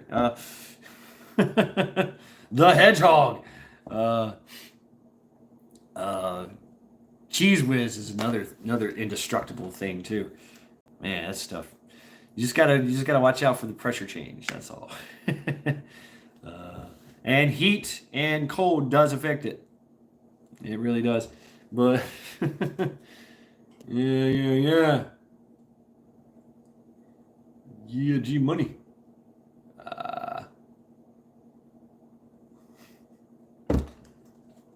Oh man.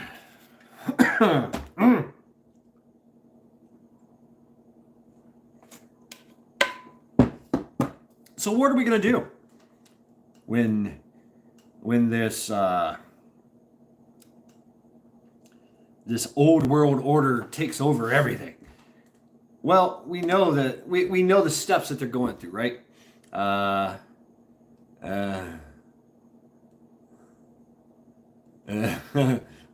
right, hey you. Whatever. It's squeezy cheese. It comes right out of the can. You know.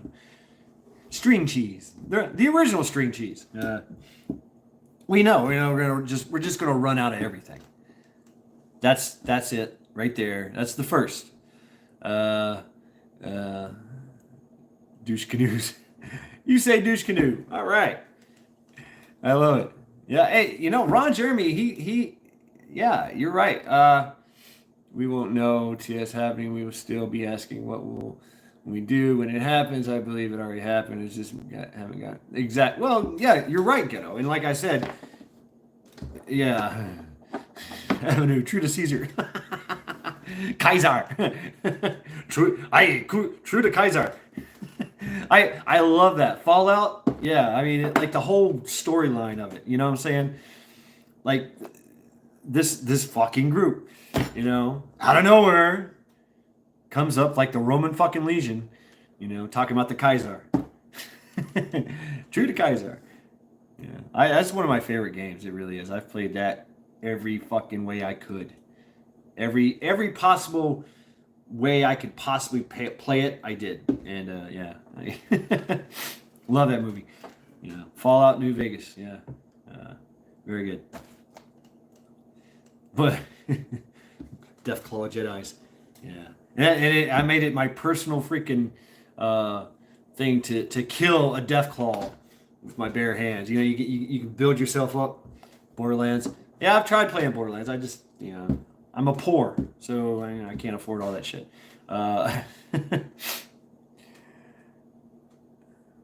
Power to the people. All right, Petty Bob. Thank you very much for stopping by.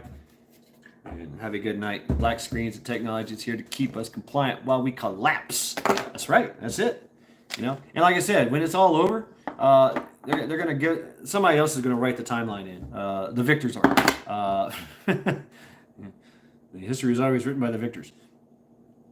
Yeah, and that's the thing. We have to be propagandized. We gotta. The veil must be lowered. Everything's fine. It's okay. It's okay. Don't worry about anything. Yeah. Carry on. Life is still good, right? Yeah. You just gotta pay more for what you want. Hold on, everybody. Stop. Eric Johnson will be right back. No more texting.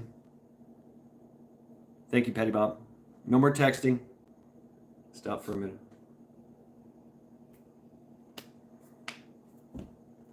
I kill you. I kill you. Going crazy. What's up? I kill you. Oh, yeah. Yes, that. Oh, man. I mean, that was pretty rough when you first encounter the Deathclaw, and when you get to that quarry, right? With the miners and all that, and you're like, man, how the fuck? There's a spot that you can climb up on, and you can sit there, and they can't, the Deathclaws can't get to you, but they stay far, far away. So obviously you got to use the anti-material rifle, the big fucking 50 cal, and go. But it's the game. You get to see the glitch because they come in and out of existence, so so to speak, in the game. So you'll catch a glimpse of them as they're walking by, and you'll sight them in. You'll sight and get that. It tells you what they are, who they are, and it says Mother Deathclaw, Alpha Male Deathclaw. You're like, oh hell yeah, boom!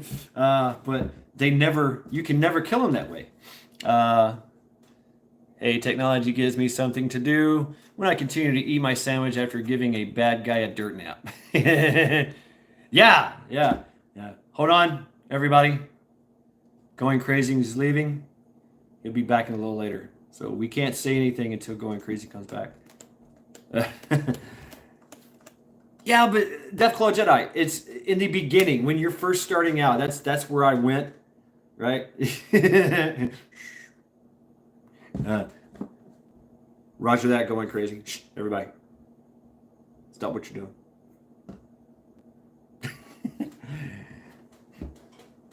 Yes, rocket launchers and explosives. Yes, but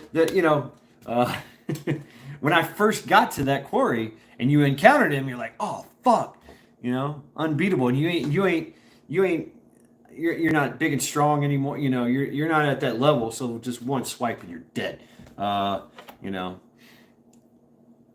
so you figure out the way. You're like, oh okay. You can either get up on the crane, which gives you a better, which is more. You can't be sneaky. Hey everybody, we can talk now. TH2's back. Oh, TH2, Going Crazy just said he'd be right back. So it's just a perpetual stream of silence.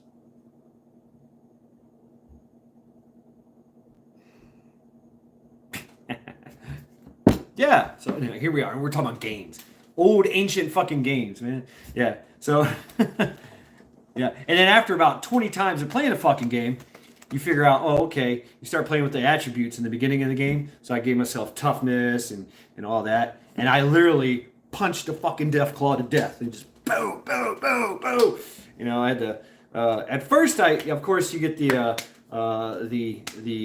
thing. Yeah, it does. It does. And, because I've tried, I got some sneaky in me. Ferret Leggings needs a comeback shaddy punishment. Okay. Yeah. All right. Yep. Duly noted. But I mean, I went, I did the sneaky to the place that they can't get to fuck it, let's go. I'm killing one, as three or four are trying to kill me, you know. It's boom, boom, boom. You got the I forget the fucking name of the fist. I want one of those. That'd be badass. Whatever they call those fists, those mnemonic fist or whatever. I forget the names of them all, but anyway, yeah, that's how I did it. And then of course, boom, go hand. I wanted to try it. Okay, what about no weapons whatsoever? No weapons, no armor, and see how good. And just, of course, you go through the stim packs, like, but it does work. Yeah, dude, hell yeah, Deathclaw. I have. I love that game. Think about it. Now that you think about it, as a kid growing up, we did that. Farmer's son prepping. Greetings from the free state of Alabama, y'all. Welcome to Lackluster Fridays, where we're talking about apocalypse and games and I don't know, what else do we talk about? Pie, all kinds of shit. Yeah, welcome to Lackluster Fridays. Yeah. It was fun stuff. Yeah, I mean, and to tell you the truth, that game probably gave me, because I did have some direction from my stepdad about how to. He was an Air Force vet. He was still a douchebag, but he was an Air Force vet. Oh yes, farmer's son. We love pie around here. And he taught me how to hold the gun correctly, and how to shoot, and the Air Force teach me. Hey, what can I do? That's what I had at the time. Being 6, 7 years old, 5, whatever. But he thought it was just cool as shit that he got it for us. Like he's super dad. And yeah, he got some brownie points for that, I guess. And he probably taught me how to shoot at an early age, starting out. Living in the ghetto, playing duck hunt. Oh, you ever done it with the mirror? It works with the mirror too. Yeah, that works. You can put a mirror in between two rooms at an angle and still shoot and still work. That's pretty fun too. Upside down on your head. Air Force, it's the chair force. Oh, hey, some of those PJs, I mean, they're pretty proud of what they do, I got to admit, some of them are pretty good at what they do. I mean, they get in, get out, that kind of thing. They run and gun. We all know who Will Willis is, right? He did that thing. But all PJs are like that. They are pretty fucking smart. They got to be smart for that kind of shit, because they're dealing with all kinds of, technological stuff and tie downs and whatever. But yeah, I mean, it's basically they're a quick grunt, quick response force to get somebody out. Do what's it called? Help me out here. Do they still call it a Neo or a trap mission? I forget. Anyway, I think it's a Neo, right? I don't know. I forget. I did one in Africa. Helicopter went out. A CH-53 went out and broke down in the Congo, and we drove out there,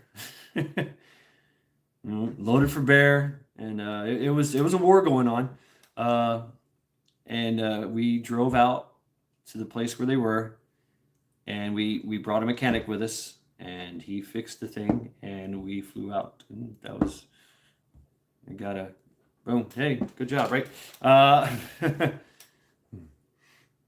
Oh yeah, yeah. Seabees, man. Yeah, you're right. You're right, Bacon. Those Seabees, and yeah, they can do some shit. They can build a fucking city. Yeah. You got something. You got a fortress. You can't get to it. They'll get you there. They'll get you there. They'll figure it out. They'll move some shit. They'll make mountains. They'll move mountains. Literally. You know, there's stories of them, you know, working in armored fucking bulldozers. Uh, yeah, yeah, because they were getting shot at, right?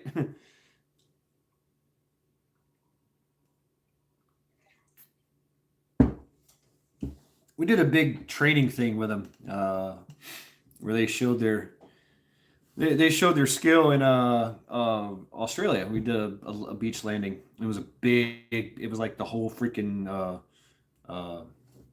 float that we was doing, fighting sea beasts. Yeah, and they pulled out the old. They still had it in the ship, in the well deck. The old V shape amphibious. We had LCACs. These things are hovercraft. They're very huge. You basically put tanks and Connex boxes on it, and in the Connex boxes are us. Yeah, hi, they're the infantry. Can we get out now? We're locked in this motherfucker. I mean, if that thing went down, we would still be in the Connex box down there in the ocean. Yeah, yeah, it's a great time. So LCACs, yeah. But these guys did this massive fucking thing. Like all the ships got emptied, and they're this CB. I swear to God, he must have been in World War One at the time. But he had a hat. He had the CB hat on, Navy CB hat. He had the old style dungarees on, and he was control. He was senior chief, I guess, or something. I forget, whatever. But he was one of those. He ran that whole CB operation. It was a CB operation. We were just involved. And of course, the Australian were like, "Oh, bravo, bravo, good job, oh, jolly-o." You know, if you haven't noticed the ADF, they've changed. Yeah, they used to be, you know, all right, good to go. You know, they used to be Australians, real true men. Now they're oppressors of their own people.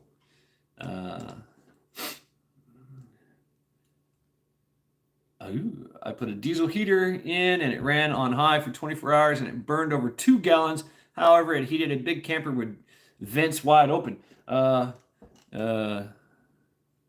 Small dump truck with a backhoe on it. No, I've never seen that.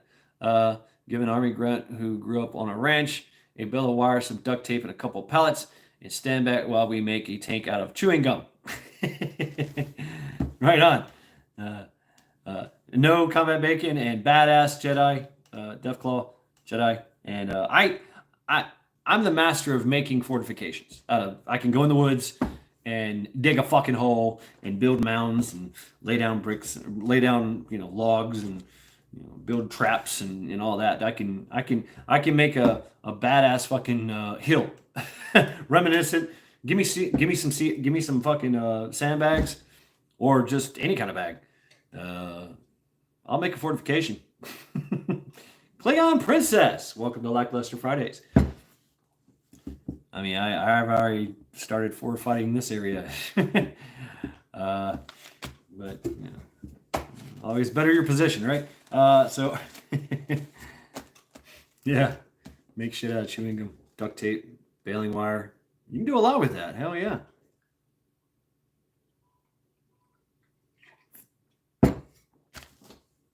Oh, that's good coffee. Yeah. Yeah, Klingon Princess. Welcome to Lackluster Fridays. I hope you had a happy leftover day.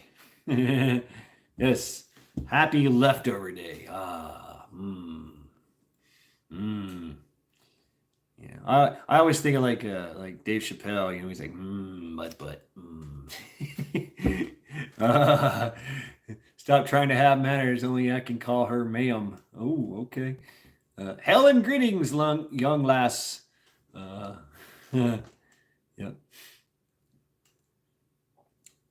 Yeah, Klingon. She I can breach anything or install you or 11 row of sea wire.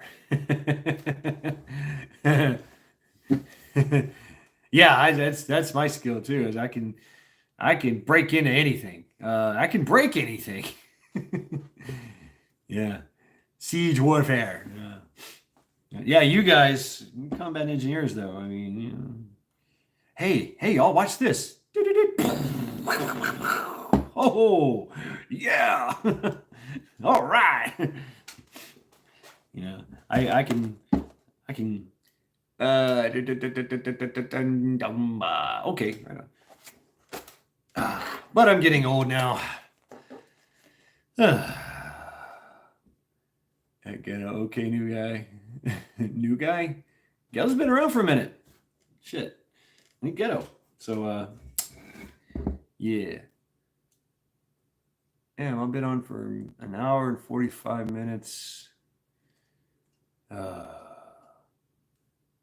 talk all polite. I'll take all polite I can get. Sorry, I'm spacing out here. I'm watching the chat. I got to be focused, right? Stay focused. So, what do we do? Well, we prep. That's what we do. We prep. We get all that we can. And it still hasn't fucking loaded. It's still loading. I explained most of it in the one video that I recorded before all this. In between my search for Pi and now, I made another video, and it's taken me like 5-6 hours to fucking upload the damn thing. But anyway, this is what I was talking about, and I want to talk about it now. But what do we do when all this shit hits the fan? It's not over. And it's going to be, you filthy rebel scum, purebloods, it's going to be like that. If you're going to hear this, you're part of the resistance. They're going to come for us. They're going to try. But they're going to send their sickly boys after us who have be like, get in the car. And we're like, yeah, they're sickly boys because they've been like, they got triple. Oh man, Combat Bacon, take care of yourself. Working another Saturday. Take care, Combat Bacon. Stay focused, man. On this rise. You're the next video, contested on trial by axe. Oh, Bam, sharing something. So yeah, it's going to be. We know what's coming down the pike, right? We know what's in store for everyone, but we know how to get across that. We know how to hunker down, to move, to communicate, to fight, and we know how to do this. That's what we do, right? Preppers, Wolverines, yeah, but no, right? Yeah, we're gonna have that. That's gonna happen. And you can either think about it. That's why they don't. That's why there's no target. Who will you be fighting? Right? Who are you going to be fighting? Who are you going to be fighting? They are not a target. Anya, Texas, how are you doing? Welcome to Lackluster Fridays. Who? Raw war. Yeah, right. So something. Yeah, I know. But they're using Joe Blowhard. He's just, and that's the thing is all the people that usually go on this wall. I've only put one guy up there that's a high HVT, a very very high HVT, and that was a guy named Larry. I think it was my first. Yeah, he's a HVT. Almost, he's like mid-level. Everybody that we see from this fucking whore to, yes, the high value turnip, the cable guy, to the Biden, to everybody that we see in the lower, authority figures, they're the little guys. Even the Bill Gates, even the Elon Musk, all those guys, the Klaus Schwab, all those are the itty bitty guys. They're the operator. They're the facilitators for the real people in charge, right? So it's like I'm a win-win. How you doing? Minnows in a big pond. It's like a Hydra. What we're fighting is the Hydra. Remember, like, 007? Hydra. Hydra. you know, Hydra. But you cut off the head of the snake. Revelations. You cut off the head of the snake. Boom. You got 3 or 4 more heads of the snake that you got to deal with. And you cut off that one. You cut off that one. And the whole time, that head that you just cut off is trying to grow back. That's what we're fighting. That's what we're fighting. Yeah. Spectra. Okay. All right. Well, thank you. Thank you very much, Book Club. My mind is everywhere, and it makes no sense sometimes. All right. Thank you very much, Stuart. Thank you. Thank you very much. Yeah, it is. Because they're the Fall Guys. They're the Borg. Hey man, that's cool, brother. I dig it. Prepper Book Club. Yeah.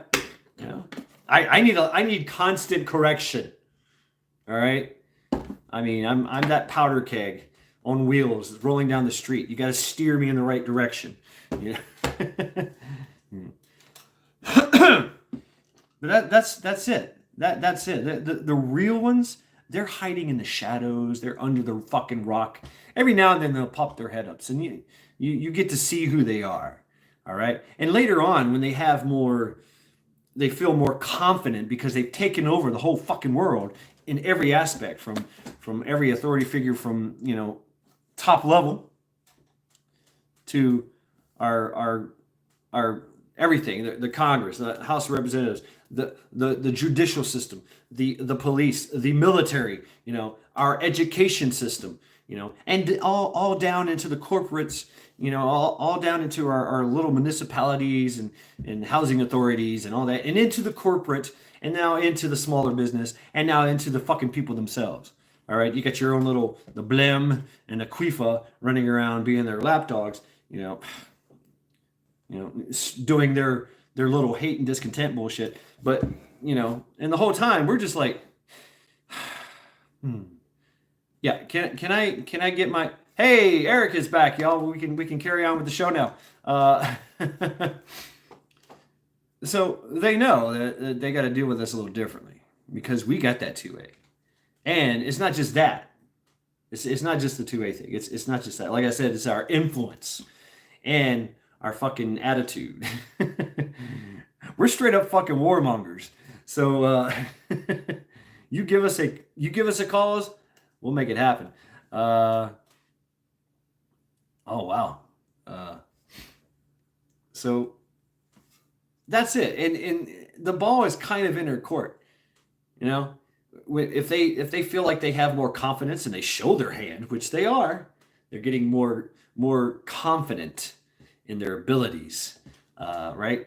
And I like to say it. I like to say it like this: is that there's been a lot of battles going on, all right, and a lot of those battles are distractions. The Kyle, all these things, and these are battles that we are actually kind of winning. Stuff that's going on with the. I just went offline. Now I'm back online. With the batch fee, those guys that Bureau of Alcohol, Tobacco, and Firearms and Explosives. All right, do it, Nunya. Do it. Badass, Deathclaw. That sounds really good. Damn. I want one. Can I have one? I'll give you some pie for one. Yeah. What I hear is Kirville. Where's that? Or are you talking to somebody else? Anyway, I'm just gonna talk shit. So yeah. Anyway, what was I saying? Fuck. I don't know. Yeah. Kill them all. We're winning battles. We're winning. Yes. Her name is Mala. I'm a win-win.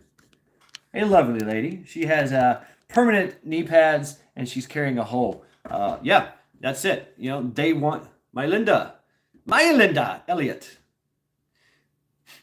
It's the distractions, and it gives us a false sense of security, right? Oh yeah, we won this, we won that, and the whole time they've already flanked us and they're behind us, or they've infiltrated, and it's literally what we're facing is the body snatchers. That's it. It's the body snatchers. They're gonna snatch somebody and put in their guy, and you might not know who it is, because these people are not human. Everyone that's done the thing that that they've asked of them, they're no longer human. And they might look like your family members. They might look like your friends. They might look like your coworkers, but they're not human anymore. They are now wearing designer jeans. Yeah, I'm a win-win. But you know what? The more you know. What's the knowing is half the battle, right? G.I. Joe, yeah. Oh shit, made 0 degrees, 8 inches of snow and ice. Damn, really? It's not scary. I'm a win-win. This is not fear porn, okay? This is something that we know is going to happen. And knowing is half the battle, right? Yeah, that's it. Knowing is half the battle. G.I. Joe, the greatest American hero. Yeah. But that's it. That's the thing. We can't be scared. That's what they want. That's the whole fucking plan, is to scare us into submission. That's it. That's it. Lie, cheat, steal, and intimidate and coerce. And then they can impose their violent will upon us, using our own people against us. I mean, look at the Aussies. Look at Down Under. It's the whole fucking Leo force. Hey, Roman Prepper, how you doing? Welcome to Lackluster Fridays. And I got your card, brother. Thank you very much. Yeah.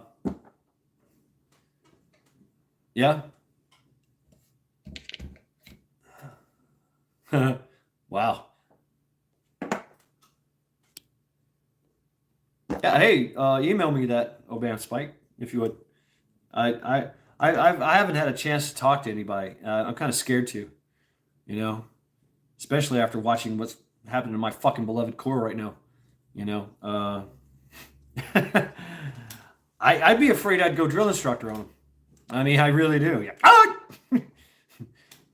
I mean, really, I just, yeah, y'all have really seen that side of me. I know I speak all nice and articulate right now, but there's a screaming monster inside me that should have been a drill instructor. Probably was in another life. I don't know. Something reminiscent of Gunny Arlie Ermy, but with more spit. But anyway, I would be afraid to talk to any of these guys, man. It'd be kind of scary. It would be kind of scary for me, for them. But it might be needed.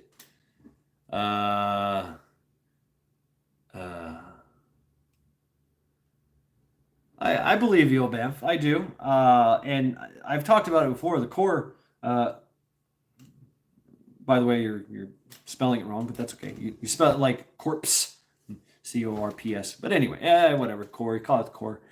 Eat the apple, fuck the core, right? Like I said before, it's a self-correcting system. Be charming. Going for coffee. I have some right here. You can have some. I talked about before, the military, especially the infantry, in all branches, Army, Navy, especially. It's a self-correcting system. All right. It's where the meat eaters go. It's where the adventure seekers go. All right. That's a different mindset altogether from everybody that goes into a skilled labor position, right? Because what does the infantry do? They kill people and break things. That's it. That's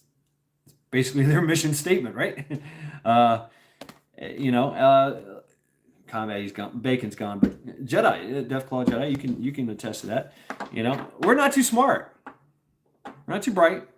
Okay, but we're fucking violent, and that's needed, and that helps.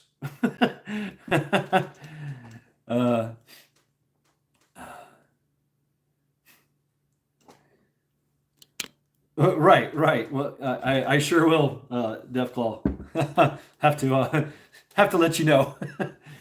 I'll pop a red star cluster or white parachute or something. So it doesn't matter how much it does. It does. Okay. You know, we've seen them with they tried to you know, to blend in the female units, which is fine.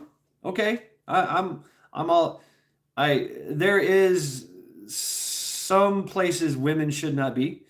And you know, all I'm worried about with a military, with the infantry, is it going to degrade their mission, mission superiority? Their mission is it going to cut down on their effectiveness, right?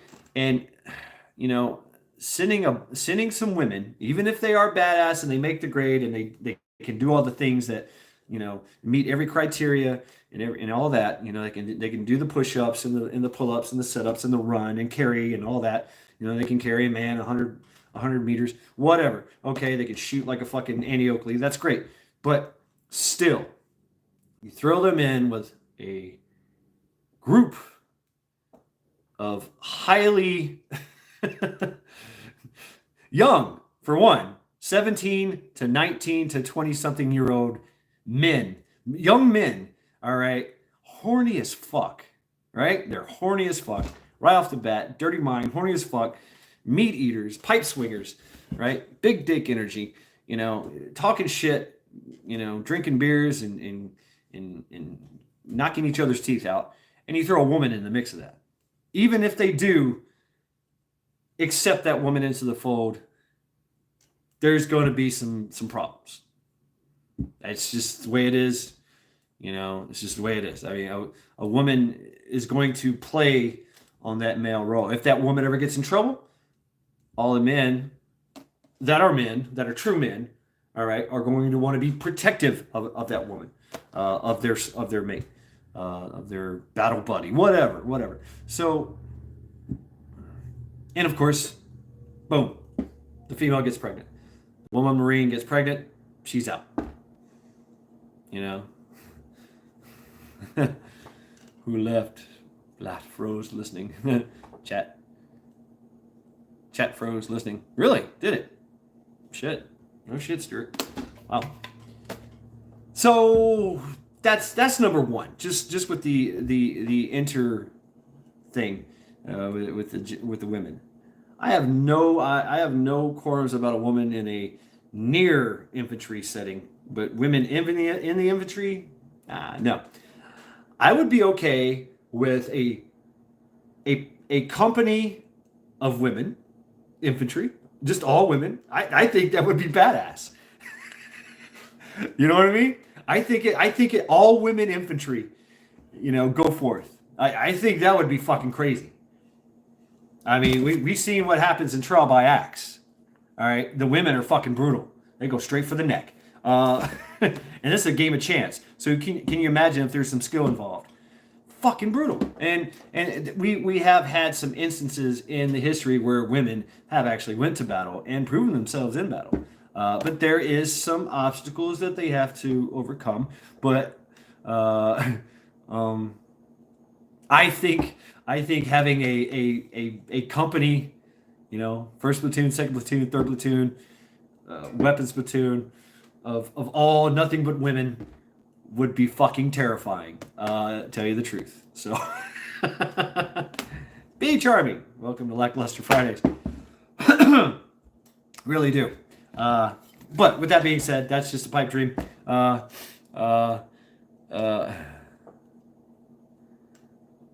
Problem, that is putting it lightly. I had one female battle, loved her more than my own blood, but she would have gotten me killed in combat because I died to protect her. Right, Deathclaw. Men see women and want to protect them. And, that's just ingrained inside of us, in most of us, right? Reminding me of the amazing Amazon woman movies. Yeah, right, P. Charlie. But there is instances in history, kind of. Yeah, I get you, B. There is instances in history where that's happened, and it actually has bit them in the ass, of course. Women have evolved to look the way they do, so that look and act the way they do, obviously, so that men can protect them. That's actually an evolutionary thing. That's part of it. Don't send normal women, send my ex-wife into battle. Right, Eric? The crazy Karens, yeah, with fully automatic weapons and grenade launchers, yeah. They'd be shooting each other. Oh man, that first of the month comes. Run. Run. Or throw chocolate and run.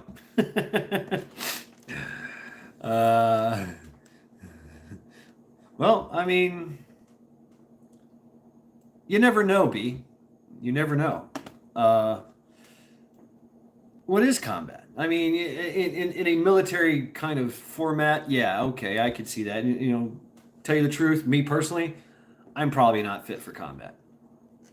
Well, I know I am, because I've kept myself at a state of readiness all these years. But I'm going to have a nap and some painkillers afterwards, definitely.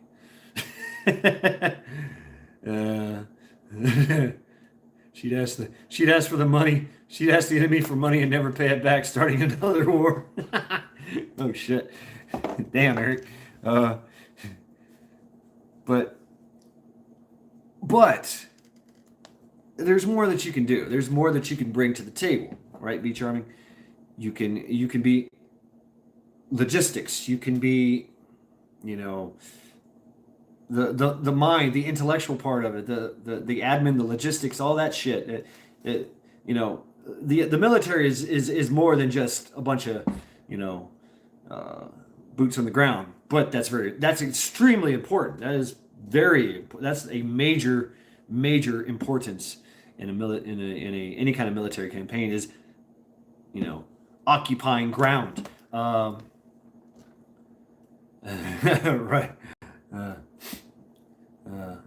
Right. Right, Deathclaw. And I mean, I've got if I've got an area and it's mostly old folks, guess what? They're going to be in the window with the gun. The long range, boom. MMA at first, trans fight a woman in public fight, freaking sickening. That dude trans beat the hell out of her. Yes, Bullfrog. But he did get his ass whooped by a she. I seen that. And she. I know you're talking about. I can't think of the names. Anyway, he finally got his ass whooped by a she. Whooped that ass. I mean, she did. I forget her name. Brunette. Taller than him.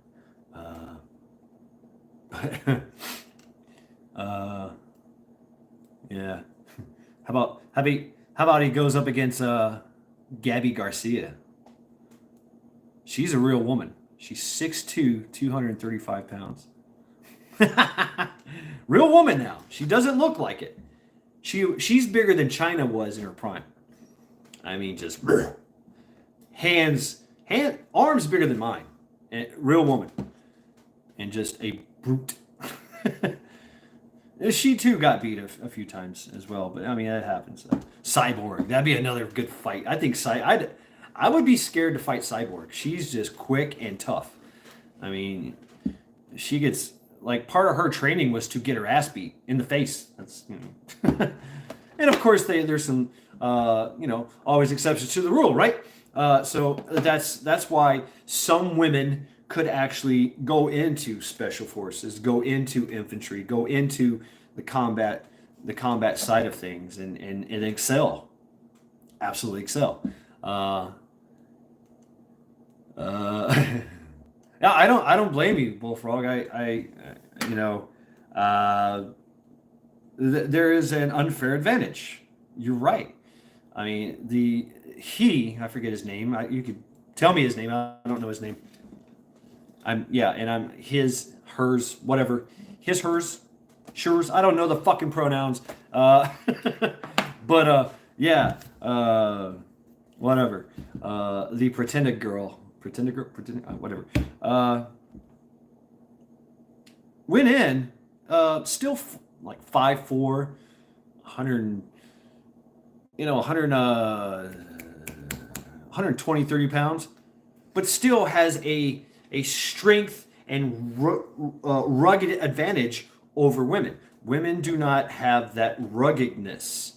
Okay, they don't. They just don't. There's some that do. All right, like I said, there's always exceptions to the rule. But men, when men, even if they do transition or whatever the fuck they call it, still have a strength advantage, a speed advantage, and a rugged advantage. Bones don't break as much. They not prone to injury. Women are actually prone to injury. A lot of women that have tried out for the SF, and they failed because of injuries. I mean, it's grueling. You put on 120 fucking pound backpack, and you have to walk and run everywhere while doing things. Right on, B. Right on. Cool. Very cool. Very cool. Hello, grandsons. But he is always XY. There you go. Yeah, XY. I mean, XX. I've met women who could beat me up, but 9 out of 1,000 the rule holds true. Yeah, absolutely. And we've seen this. We've seen this time and time and time again. Where, right, Deathclaw, where, and I've seen it. I've seen it like in the tough man contest, the tough woman. And the woman's a brute. Big. As a matter of fact, it was, I think I seen it on Brutal TV. You can look it up somewhere. But it's a big fucking, they're Marines, and they're having like a boxing tournament. And this little skinny white boy whooped the fuck out of this huge black woman. Huge black Marine. Just bam! Knocked her down every time. Hey, I gotta give her heart. I gotta give it to her. She jumped up with heart and started swinging, but just one touch on the head, she was down hard. So this little skinny white boy whooped that ass. Would he? And it's somebody I look at and go, man, I would destroy that kid. But even our weakest man is on average better than the strongest woman. On that bell curve, right? There are exceptions to the rule. Like I said, Cyborg, Gina. I like Gina Carrera. I've always been a big fan of her. Yeah, I love her movie Haywire that she came out with. She's badass. And she started out with Muay Thai, and went on to MMA and all that. Obviously she got out, but she got out of MMA. But I like her. But that's the thing, and that's always been the way throughout evolution. Nothing's changed. And now on top of that, not only are they doing that, but they're doing the whole woke thing. Right. I understand, Eric. I do. But Billy, Troopy Toad, how you doing? Lily Outdoors. Hey, welcome everyone. Welcome to Lackluster Fridays. Lily, why are you not blue? I didn't make you blue. But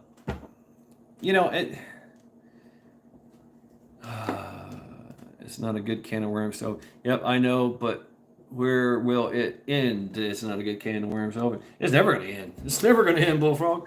But anyway, I'm trying to stay focused here. Not only are they doing hey, let's add women to the infantry, to all ranks, and let's make it all like what they call it, intersectionality, whatever the fuck it is.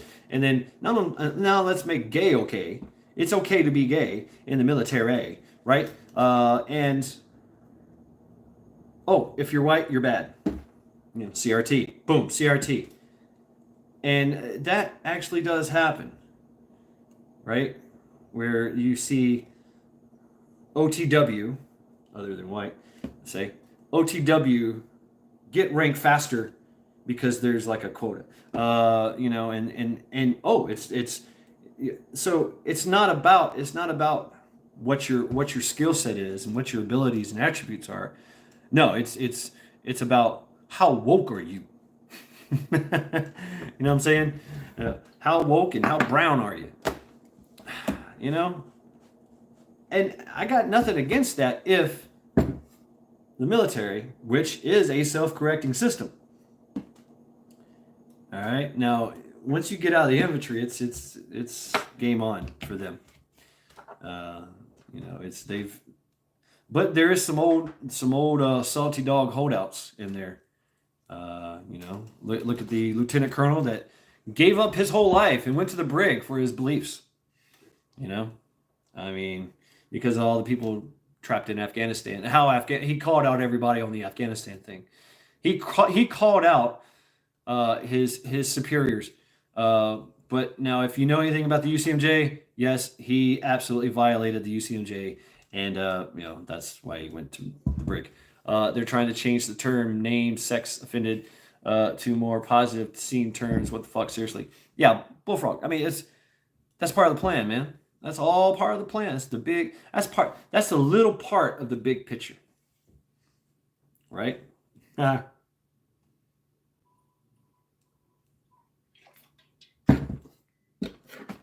Who would you fear?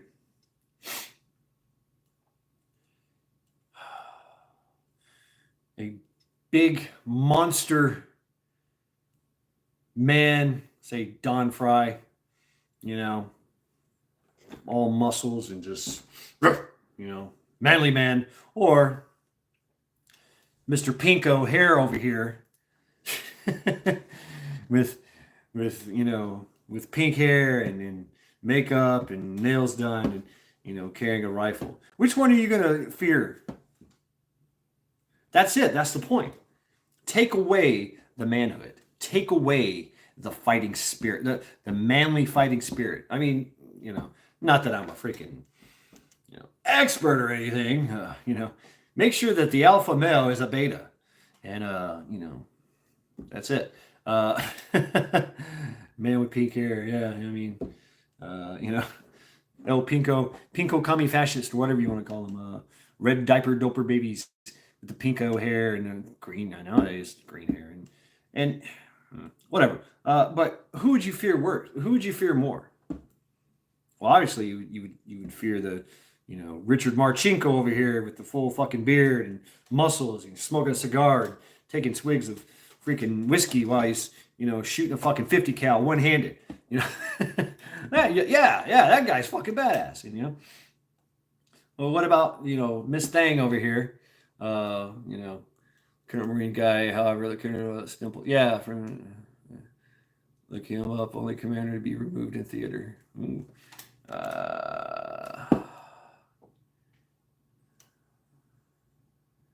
No shit. No shit, Deathclaw. Yeah. Wow. So I mean, which one would you fear? I mean, and if you make it a social thing, right? To be submissive, right? You know, be a submissive male. It's part of the plan. It's all part of the plan. You know, I mean, one could argue, and this is all. I'm going to go there. Homosexuality is a type of, you know, population control. Think about it. It always has been. You know, but if you make it mainstream, and that's the thing, you know, every little boy that goes to school now wants to be a girl. Where are the men going to go? What men? No, they're all wearing dresses. You know, talking about CRT and intersectionality and fucking pronouns, you know. So That's in the military now. They're giving free sex changes. They're just giving them out. Oh, you want to be a woman? Okay, free sex change, and you get to keep your rank and your pay grade. Yeah, yeah. Hell, we might even fucking promote you. Yeah, whatever. I mean, that's the kind of shit that's going on. And now, which I actually, it's on a, it's been touched on before. Now the Marine Corps is actually looking to recruit certain people that are in IT fields. I heard this on Odin's Bin, if you know JT. And I don't actually. They're looking to recruit certain IT guys. You know, like special freaking, computer super brainy guys, and recruit them in, give them rank. All right, because they went to MIT or they went to whatever college that is, and they've been working in the field for X amount of years. So they're willing to make like this 17, 18 year old, that's been, or this 20 something year old guy that's been working in his computer fucking field of expertise for X amount of years. They're willing to go ahead and make him a staff sergeant and ergo boot camp. Now that I think they should go to boot camp. They should come in, okay? You want to come in? You want to come in and be a fucking super IT guy? Sheena! Hello, brother from another mother. Hello, sister from another mister. Thank you, Sheena. Welcome to Lackluster Fridays. So they're willing to do that. They're willing to take them in, recruit these people in, and entice them with the, hey, staff sergeant pay is not bad. But they don't get to go to boot camp. So it's like, really? I think that's what makes a Marine. It really, yes. I forget who did it, but they wanted to see knee pads and her to be carrying a hoe. So we aim to please here at a Trial by X. And her hair is going to be on one of the targets too. I just gotta make a little hair thing on the person and assign a number to it on the little dummy, whatever. So yeah, I just got to draw a little hair piece. I don't. But the hair piece, I mean, her hair piece of Mala is I'd say it's fucking bulletproof. So it would just kind of bounce off her hair.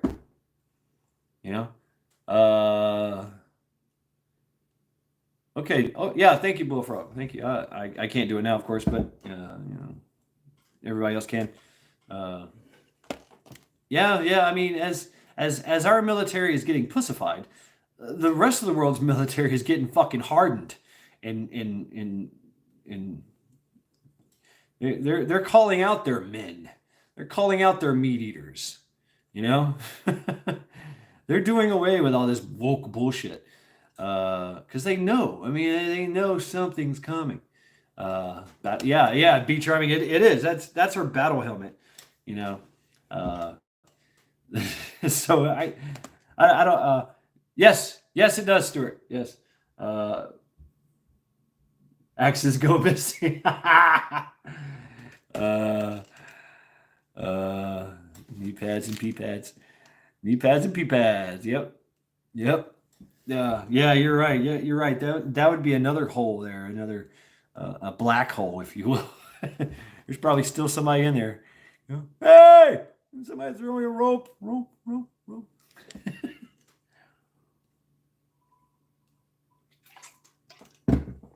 But the rest of the world too, they're being they're acting like little girls, actually, Lily. That's the disturbing part of it. But they're not acting. Yeah, they're acting. They want to be little girls. It's fucking kind of disturbing. But big grown ass man, trying to be a pretty girl. But anyway, yeah, whatever. That's fine. Do that, but don't do it out in the open. You do that shit on a Saturday night.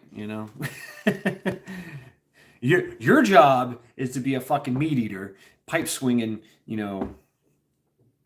gun-toting, door-kicking guy, do that. That's your job description. Do your job description. Don't shove this woke shit down anybody's throat. You know, who gives a fuck? You know, I don't care. I don't care. I just don't want to know about it. You know what I'm saying? I don't care. Do you. That's fine. You know, whatever. But a military should be a military, and the more aggressive they are, the better, and the more combat effective they are, the better. This ain't combat effectiveness, but like I said, there is hope because it is a self-correcting system, and even when I was in, there were things that were coming down, you know, from command that we were like, what? No, we're not going to do that. Wait, no, that's fucking stupid. I'm not doing that. Yeah, yeah. Well, that's their plan. I mean, That's the little plan. That's part of the little plan is to destroy the nuclear family structure. You know, the male father figure, the female mother figure, the kids, and they want to destroy that. You know, because that's worked for so long. For a long time, that has always been the way it is. And actually, you know, that's nature. That's a natural thing. You see it in nature. Nah, actually, it's kind of rare in nature. You know, if you think about it. There's a lot of species where, you know, daddy just leaves. And there's also a lot of species where mommy and daddy just leaves. Snakes, for instance, you know, there's no mommy. But in that case, the snake is born with everything it needs to be fucking dangerous. So whatever. But you know, we as primates, as evolved primates, we need that social structure and that male snakes killing. We need that male father figure and that female mother figure and the interaction that we get with other kids of our age and higher, you know, to you know, crisis resolution and resolve. You know, we need that. We need that. Oh shit, badass Billy. Hell yeah. We need that to become prominent members of society, and it does take a village to raise a child. So you know, my shout out to that old man that used to pick me up by my ear and kick me in my ass as he drug me home. You know, telling my mom and dad what I just did. You know, and of course my mom and dad saying thank you very much. We'll take it from here, and march me into a room and whoop my ass. So it does take a village. I do believe that too. But what's out here in this village? That's being compromised too. So it's all part of the plan, right, Sheena? Wow, yeah. You know, I can only imagine my mom. She raised three as well, with 3 part-time dads. You know. And a grandpa, yeah, your family unit, everything from your aunts, your uncles, your grandmas and grandpas, and knowing your lineage, knowing where you come from, and knowing the ties, knowing the blood that pumps in your veins. That's very important. That is very important. So I knew about my mom's side, and of course, you know, I've got some family heirlooms and all this and that.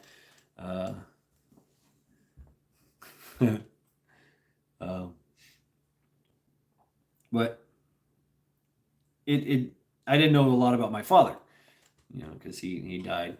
Yeah, Joe would do that to you. Yeah, Joe would do that to you, Stuart. So it prompted me to find out about my father in his lineage, because that's the blood that pumps in my veins, and wow, was I shocked and surprised. Wow. Anyway, yeah, you have to check out that one. That's my Father's Day story, one of my videos. Very interesting story.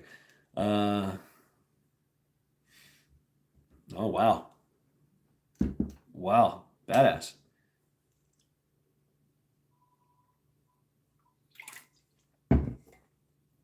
Right? You got to know the good, the bad, and the ugly, right? And because you get to learn from the mistakes of history. History repeats itself until you learn that fucking lesson, right?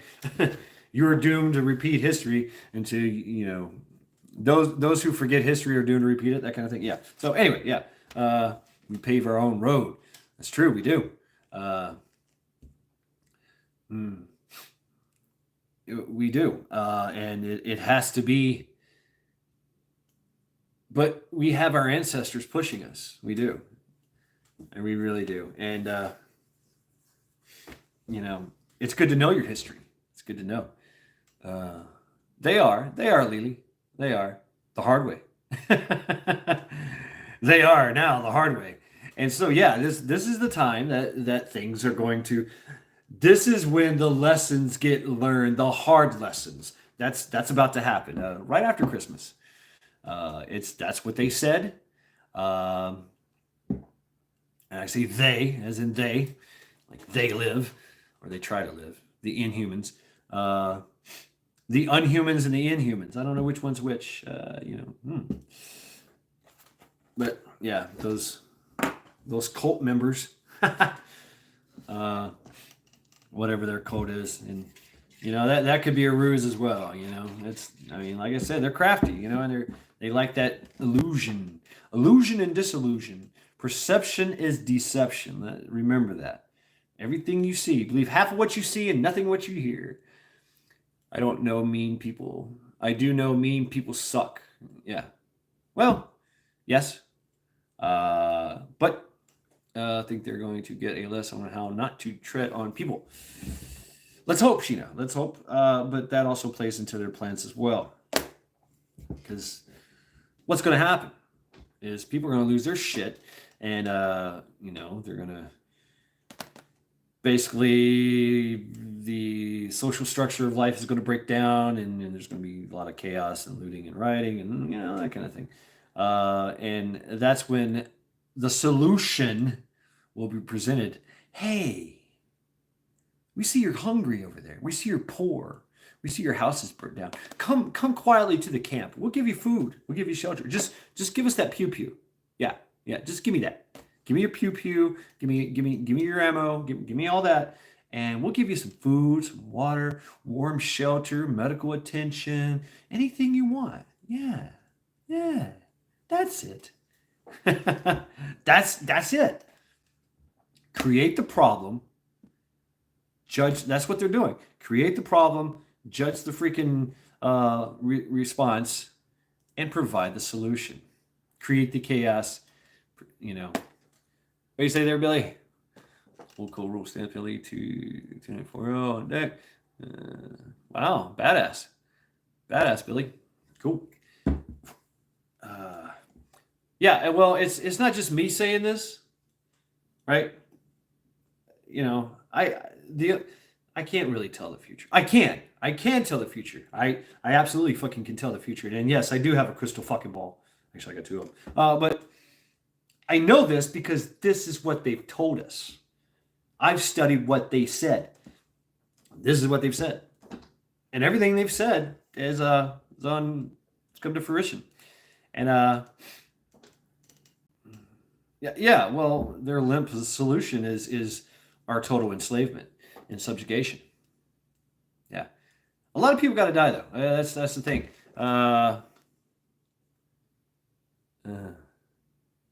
CNA Productions.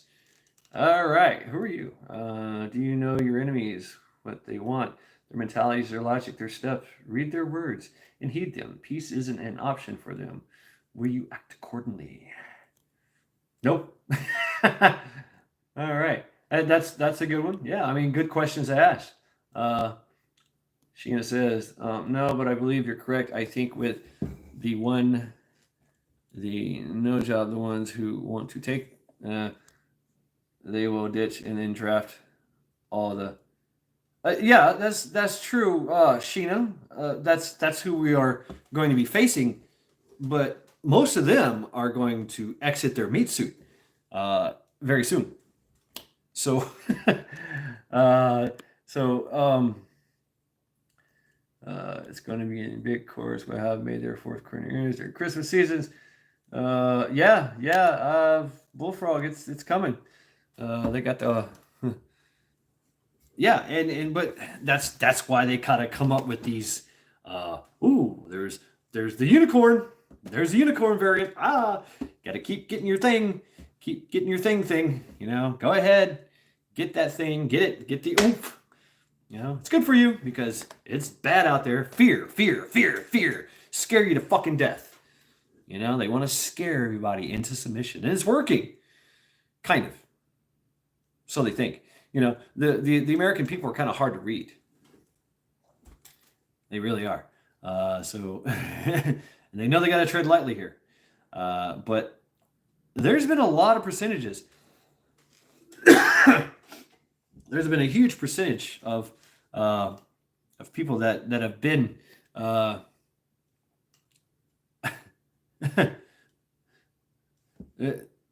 you know, that have had the thing you know, that are now inhuman, right?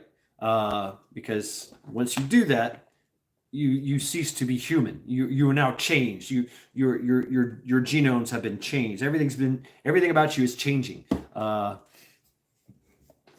Well, don't, and I'm not either. See, that's the thing is us purebloods. You know, we're going to be the resistance. And, you know, the persona non grata. The you know, the you know.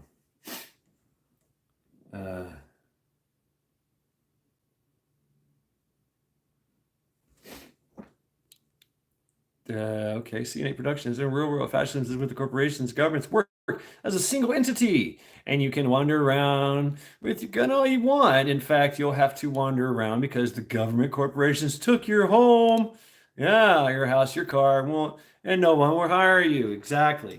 Yeah, exactly. That's the way it is, and that you know.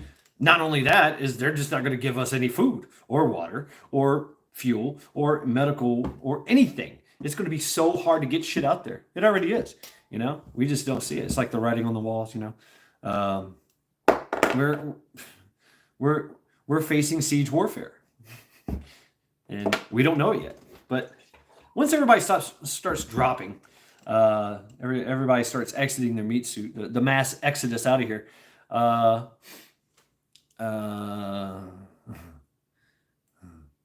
Right. Just doing what they're. I'm just doing what I'm told. I'm just a cop doing what I'm told. Yeah, exactly. CNA Productions.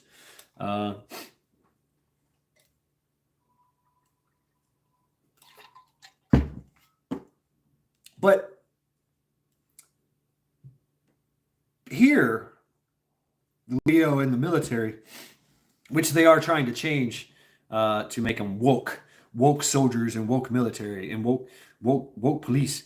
They are trying. We all see what they're trying to do.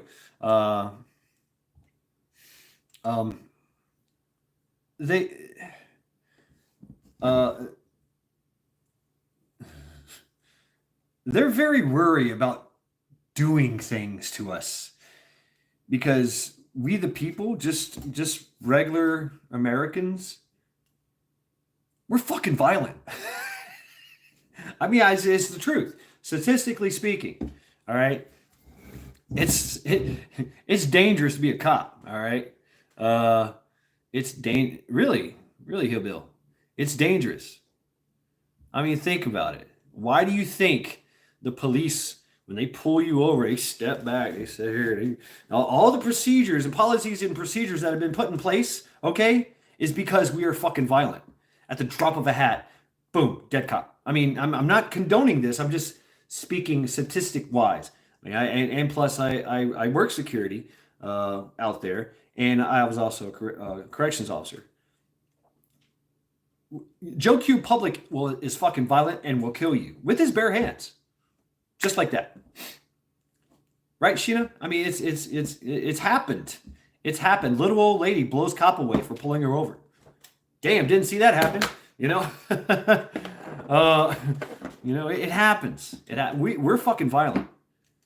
You know, We're just fucking violent. So in the military, the military has ties to their family, to their friends, to the country, the state that they came from. Hell, most of them were military too, and most veterans go on into paramilitary, police and things like that. That's right, Billy. There's no reason to be afraid, none whatsoever. We just know what they're going to do. See, that's the advantage we have, and we get to tell other people, hey, this is about to happen. Oh, okay, yeah. Heads up, this is about to happen. That's all. That's all I'm saying. But that's where we're at, and that's where the level is. You know what I'm saying? So they know they can't have a woke Leo like Down Under. You know what I'm saying? Those guys, or the Netherlands. Have you seen that? Go check out the Netherlands police, man. They fucking get up in some people's shit, fuck people up. They do. They just slam motherfuckers on the ground. Grandma, boom, on the ground, fucking boot to the head. I mean, cuffed and stuffed and in the back of the fucking van. Bloody and shit, don't give a fuck. They don't care. So they know they can't do that here.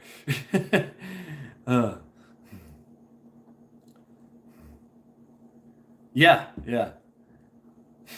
IMI to the head changes.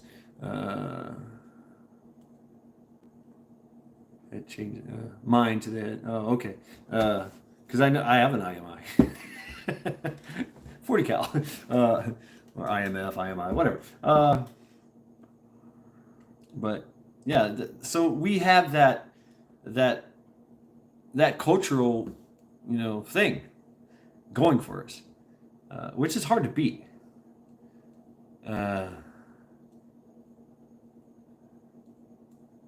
It's been a slow, but he didn't do it all the way, Deathclaw. I mean, like I said, it is a self-correcting system. You've been there, and everybody's got that story. Back in my day, we all got that, and that's always going to be the way it is. It is kind of scary. It is kind of scary.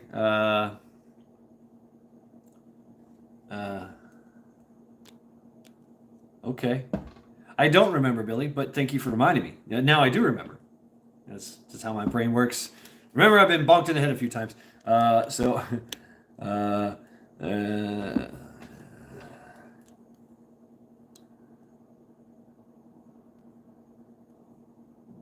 Well, CNA Productions, what we're facing is the worst. All of that combined, right? It's there's no classification for what is coming, for what is here, for what we're facing. All right, we can call it whatever we want. We can call it totalitarianism, authoritarianism, technocracy, anarcho techno communist autocracy, whatever. We can call it whatever you want. It's pure fucking evil. It's all of that rolled into one. They want to get you to the point where you're just a nice little slave. Take a soma. Oh, that's so nice. I love being a slave. Thank you very much. You can't say anything bad. You can't even think anything bad because they're in your fucking head with the fucking shit. You know what I'm saying? They got you. No questions whatsoever. And if there's any inkling of insubordination, they're harvesting your kidneys. They're probably going to harvest your kidneys anyway. That's right. Yeah. I mean, that's coming too, Stuart. Yeah. They've already started to do that in North Korea, mind you. It's very disturbing.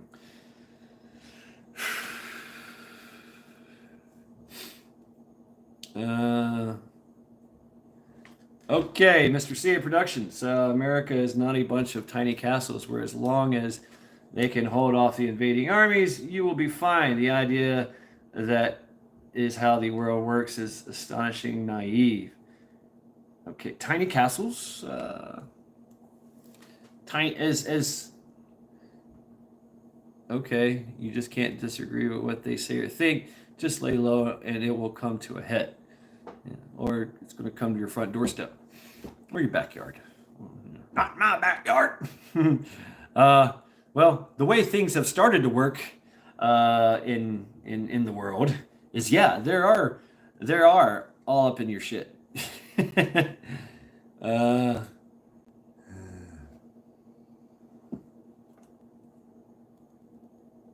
uh, America lives in housing they do not fully own. They get food from places they do not control, like the supermarket. They require operating in society for money to obtain said food and shelter and society. Yeah, yeah. By some very large players who can crush them like bugs. Yeah. So Waco, Texas. Yeah. Yeah, I mean that's you can talk about that. I mean, think about it, look at the old treaties of the First Nations and the, like I said, the Aborigines. Their treaty, their 277-year-old treaty is being just done with. They're just saying nope, we don't honor it anymore. We're going to come in with our American, our Australian, military, and take you by force and put you in a fucking concentration. Yeah, that's what they're doing right now as we speak. So, it's because they have the thing. Well, they didn't get the thing, the thing. They're still human. Still human. And when questioned upon it and investigated about it, the ADF, the Australian Defence Force, they stated, "Oh, no, that's not true. We're not doing that. We're not doing that. Somebody else is." I mean, so exactly, Sheena. And this is going on right now. If they don't get the thing, they don't do the thing, they get processed out. They get discharged. I've yet to find out what kind of discharge it is. If it's a honorable, or if it's a other than honorable, or it's a dishonorable. I don't know. Or is it a other than honorable, or is it a medical? I don't know. Nothing's being said about it. And nobody's coming out and saying, "Oh yeah, I just got out. I wouldn't take I wanted to be a pure blood, and I didn't want to be. I wanted to continue to be human."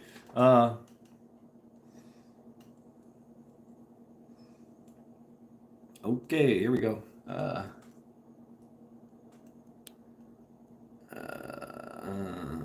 All right. So, do you stand tall and tell them where to go against your fellow man? Because you're a coward. Ooh. I'm trying to understand what you're saying here, Sheena. So, do you stand tall and tell them where to go, or go against your fellow man because you're a coward? But in context of the military, exactly, or the Leos, right? Exactly. Yeah. I mean, what do you do? Talk about a unlawful order. Okay, and CNA here, and please don't think that the U.S. government being slowly corrupted by business is something that can be fought off with gunpowder. Guns are useful to deter crime and to deter invasion. They aren't useful against a corrupt government in any meaningful way. And I think you're right, and I think you're wrong, CNA. Just the mere fact that we have the 2A is a huge deterrent against a lot of things. Hence is why what we're going through, and the lack of intensity that we're facing as opposed to the rest of the world with their heavy-handed things. They wouldn't be doing that shit down under if they had that, which history has proven. This is where you're right. History has proven we don't need the pew-pews. We really don't. You get 150,000, 500,000, a million motherfuckers carrying one of these. That's all you need. That's it. There's too many of us and not enough of them. They can't do anything. And even if they try, it's not going to work. Right, Lily? Yeah. So you don't even need You're right. You really don't need the pew pew. It is a great deterrent because it's a great equalizer, right? So, and it's a great deterrent. But it's really not needed if you want to do a revolution. So you can have the Knight of the Bat, the Knight of the freaking Axe, the Knight of the Spoon. So, history has proven itself many, many times over that it's not needed, but it's a great deterrent. So,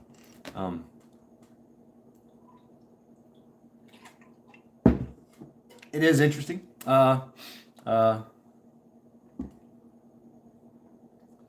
Right. Hey, what's up, Kimby? How you doing? Oh no, 2.0. I am so scared. Not. It'll be winter soon. It gets dark sometimes. F them, right? Yeah. So, yep. Welcome to Lackluster Fridays, Kimby. CNA, you got some interesting. You got some really solid points. Really. And it does open up some discussion. Yep.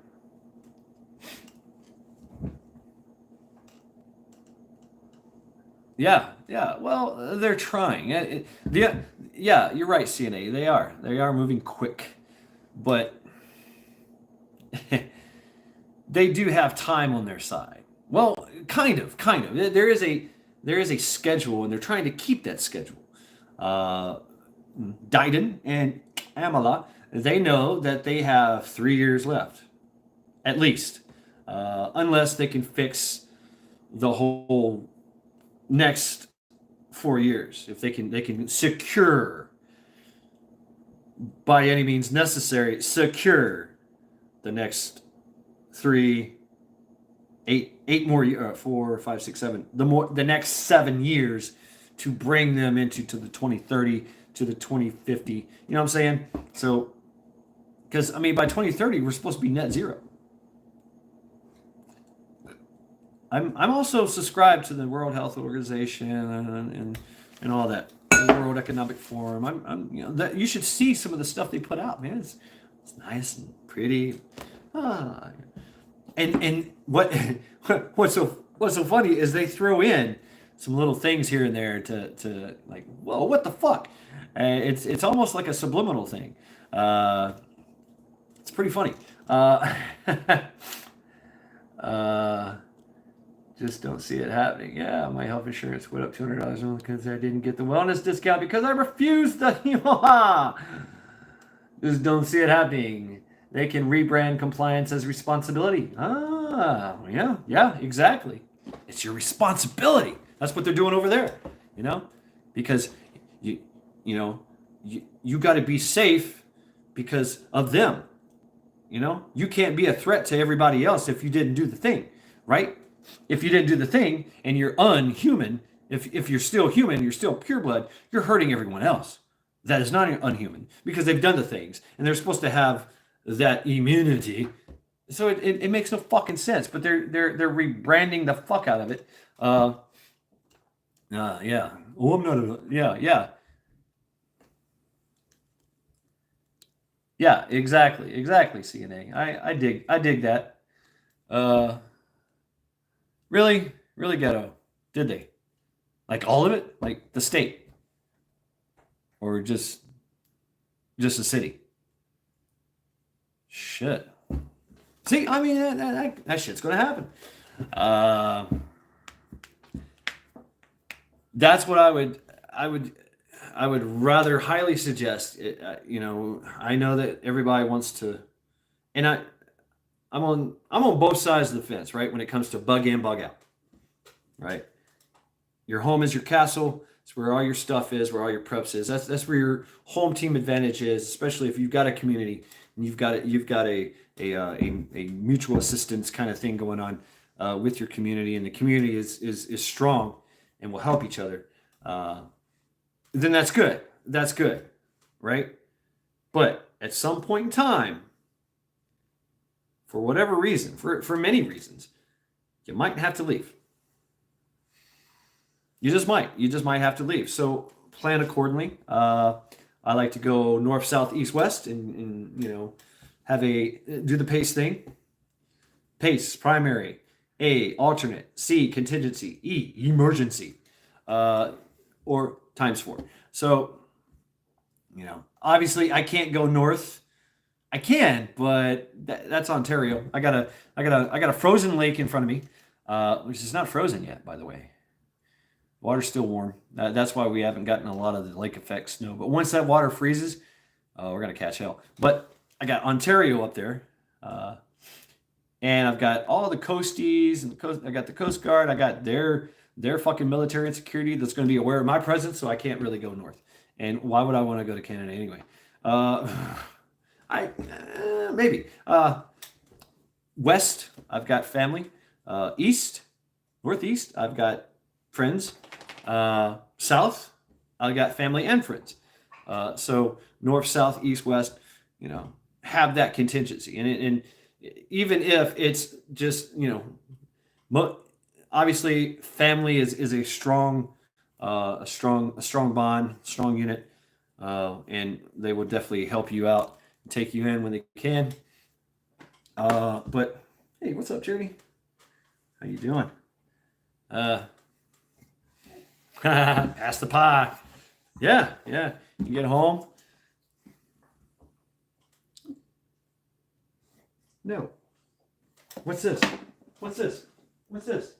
Yeah, she's over here begging and this is on the floor. What's this? Huh? Why haven't you eaten that?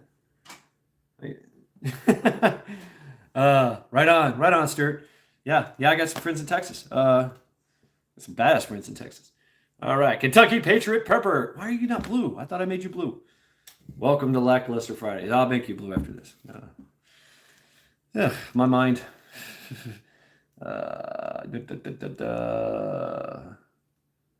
Whole state. I'm not scared. What? Damn. Is it really? Ghetto. Now I'm gonna have to get off here. Guys, please feel free to drop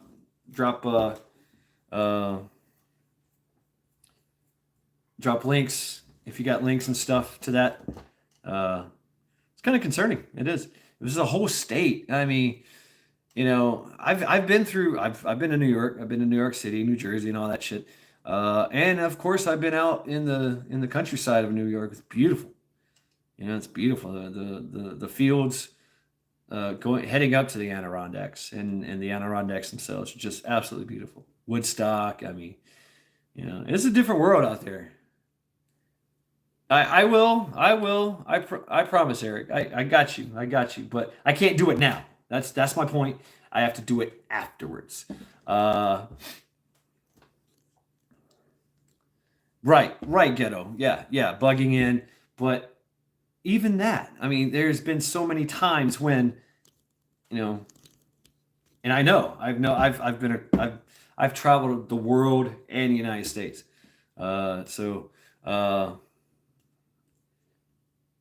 It's nothing. It would be nothing for me, which I did. I did this to come here. I loaded everything into a fucking truck and came here. It's much more effective to imprison people's minds than their bodies, and they're doing both. Actually, CA. Actually, well, thank you, Eric. Thank you. Very cool. Actually, my family is in West Tennessee, so hey, maybe I can stop by. Someone got unsubbed. You too. I'm back now. All right. All right, Mr. Patriot. What, did you get unsubbed? Damn. Yeah, so you know how it is with the YT, and I say that with the YouTube YT, is that you gotta subscribe, and then you gotta subscribe, and then you gotta find a video, watch the video, right? Watch the whole damn thing, and then comment, and then boom, you're in there. You're in there. So you'll never get home if you stop and throw rocks at the dogs on the way. Go Ghost. There's some wisdom to that. There is. You gotta. What's up, Jenny? Was that Jenny? I see Lily saying hi. Where's Jenny? I don't see Jenny. Where's Jenny? Jenny! Northern Girl Hobbies. Where's she at? Right here in front of me. Watch the one with Today Liberty Talk with Odessa Hello, been listening and organizing. Hey, what's up, Jenny? All right, welcome to Lackluster Fridays, and thank you for sharing that. Uh, yeah, the First Nation leader of the Aborigines in Australia is asking, literally asking for help from all the other nations, and basically calling for an army. But it's figuratively and non-figuratively as well. They need help. They need help. A lot of their people have been already taken and sent. Have they've been forced to go camping. Yeah, for their wellness. uh, yeah, right, Joe. Right, that's true. But that's going to come here too. That's the plan for everywhere. What you see going on in Australia is the plan for it's going to happen. They want it to happen. But if Australia says nope, if you guys know what the waltzy Matilda is, if the Matilda starts waltzing across the country, it's done. It's done. So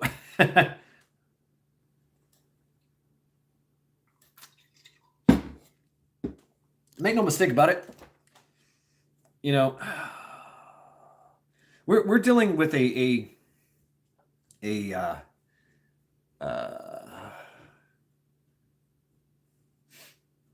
yeah, you're right. You're right, Patriot Prepper, Kentucky. Um, but how are you going to stand? How are you going to stand when you're weak with no food, or you're dehydrated? Yeah, I don't know. I don't know, Sheena. Please check in on that. And please feel free to Ghetto. Ghetto just told us about it. You know. Uh, oh God. I think I smell my dog.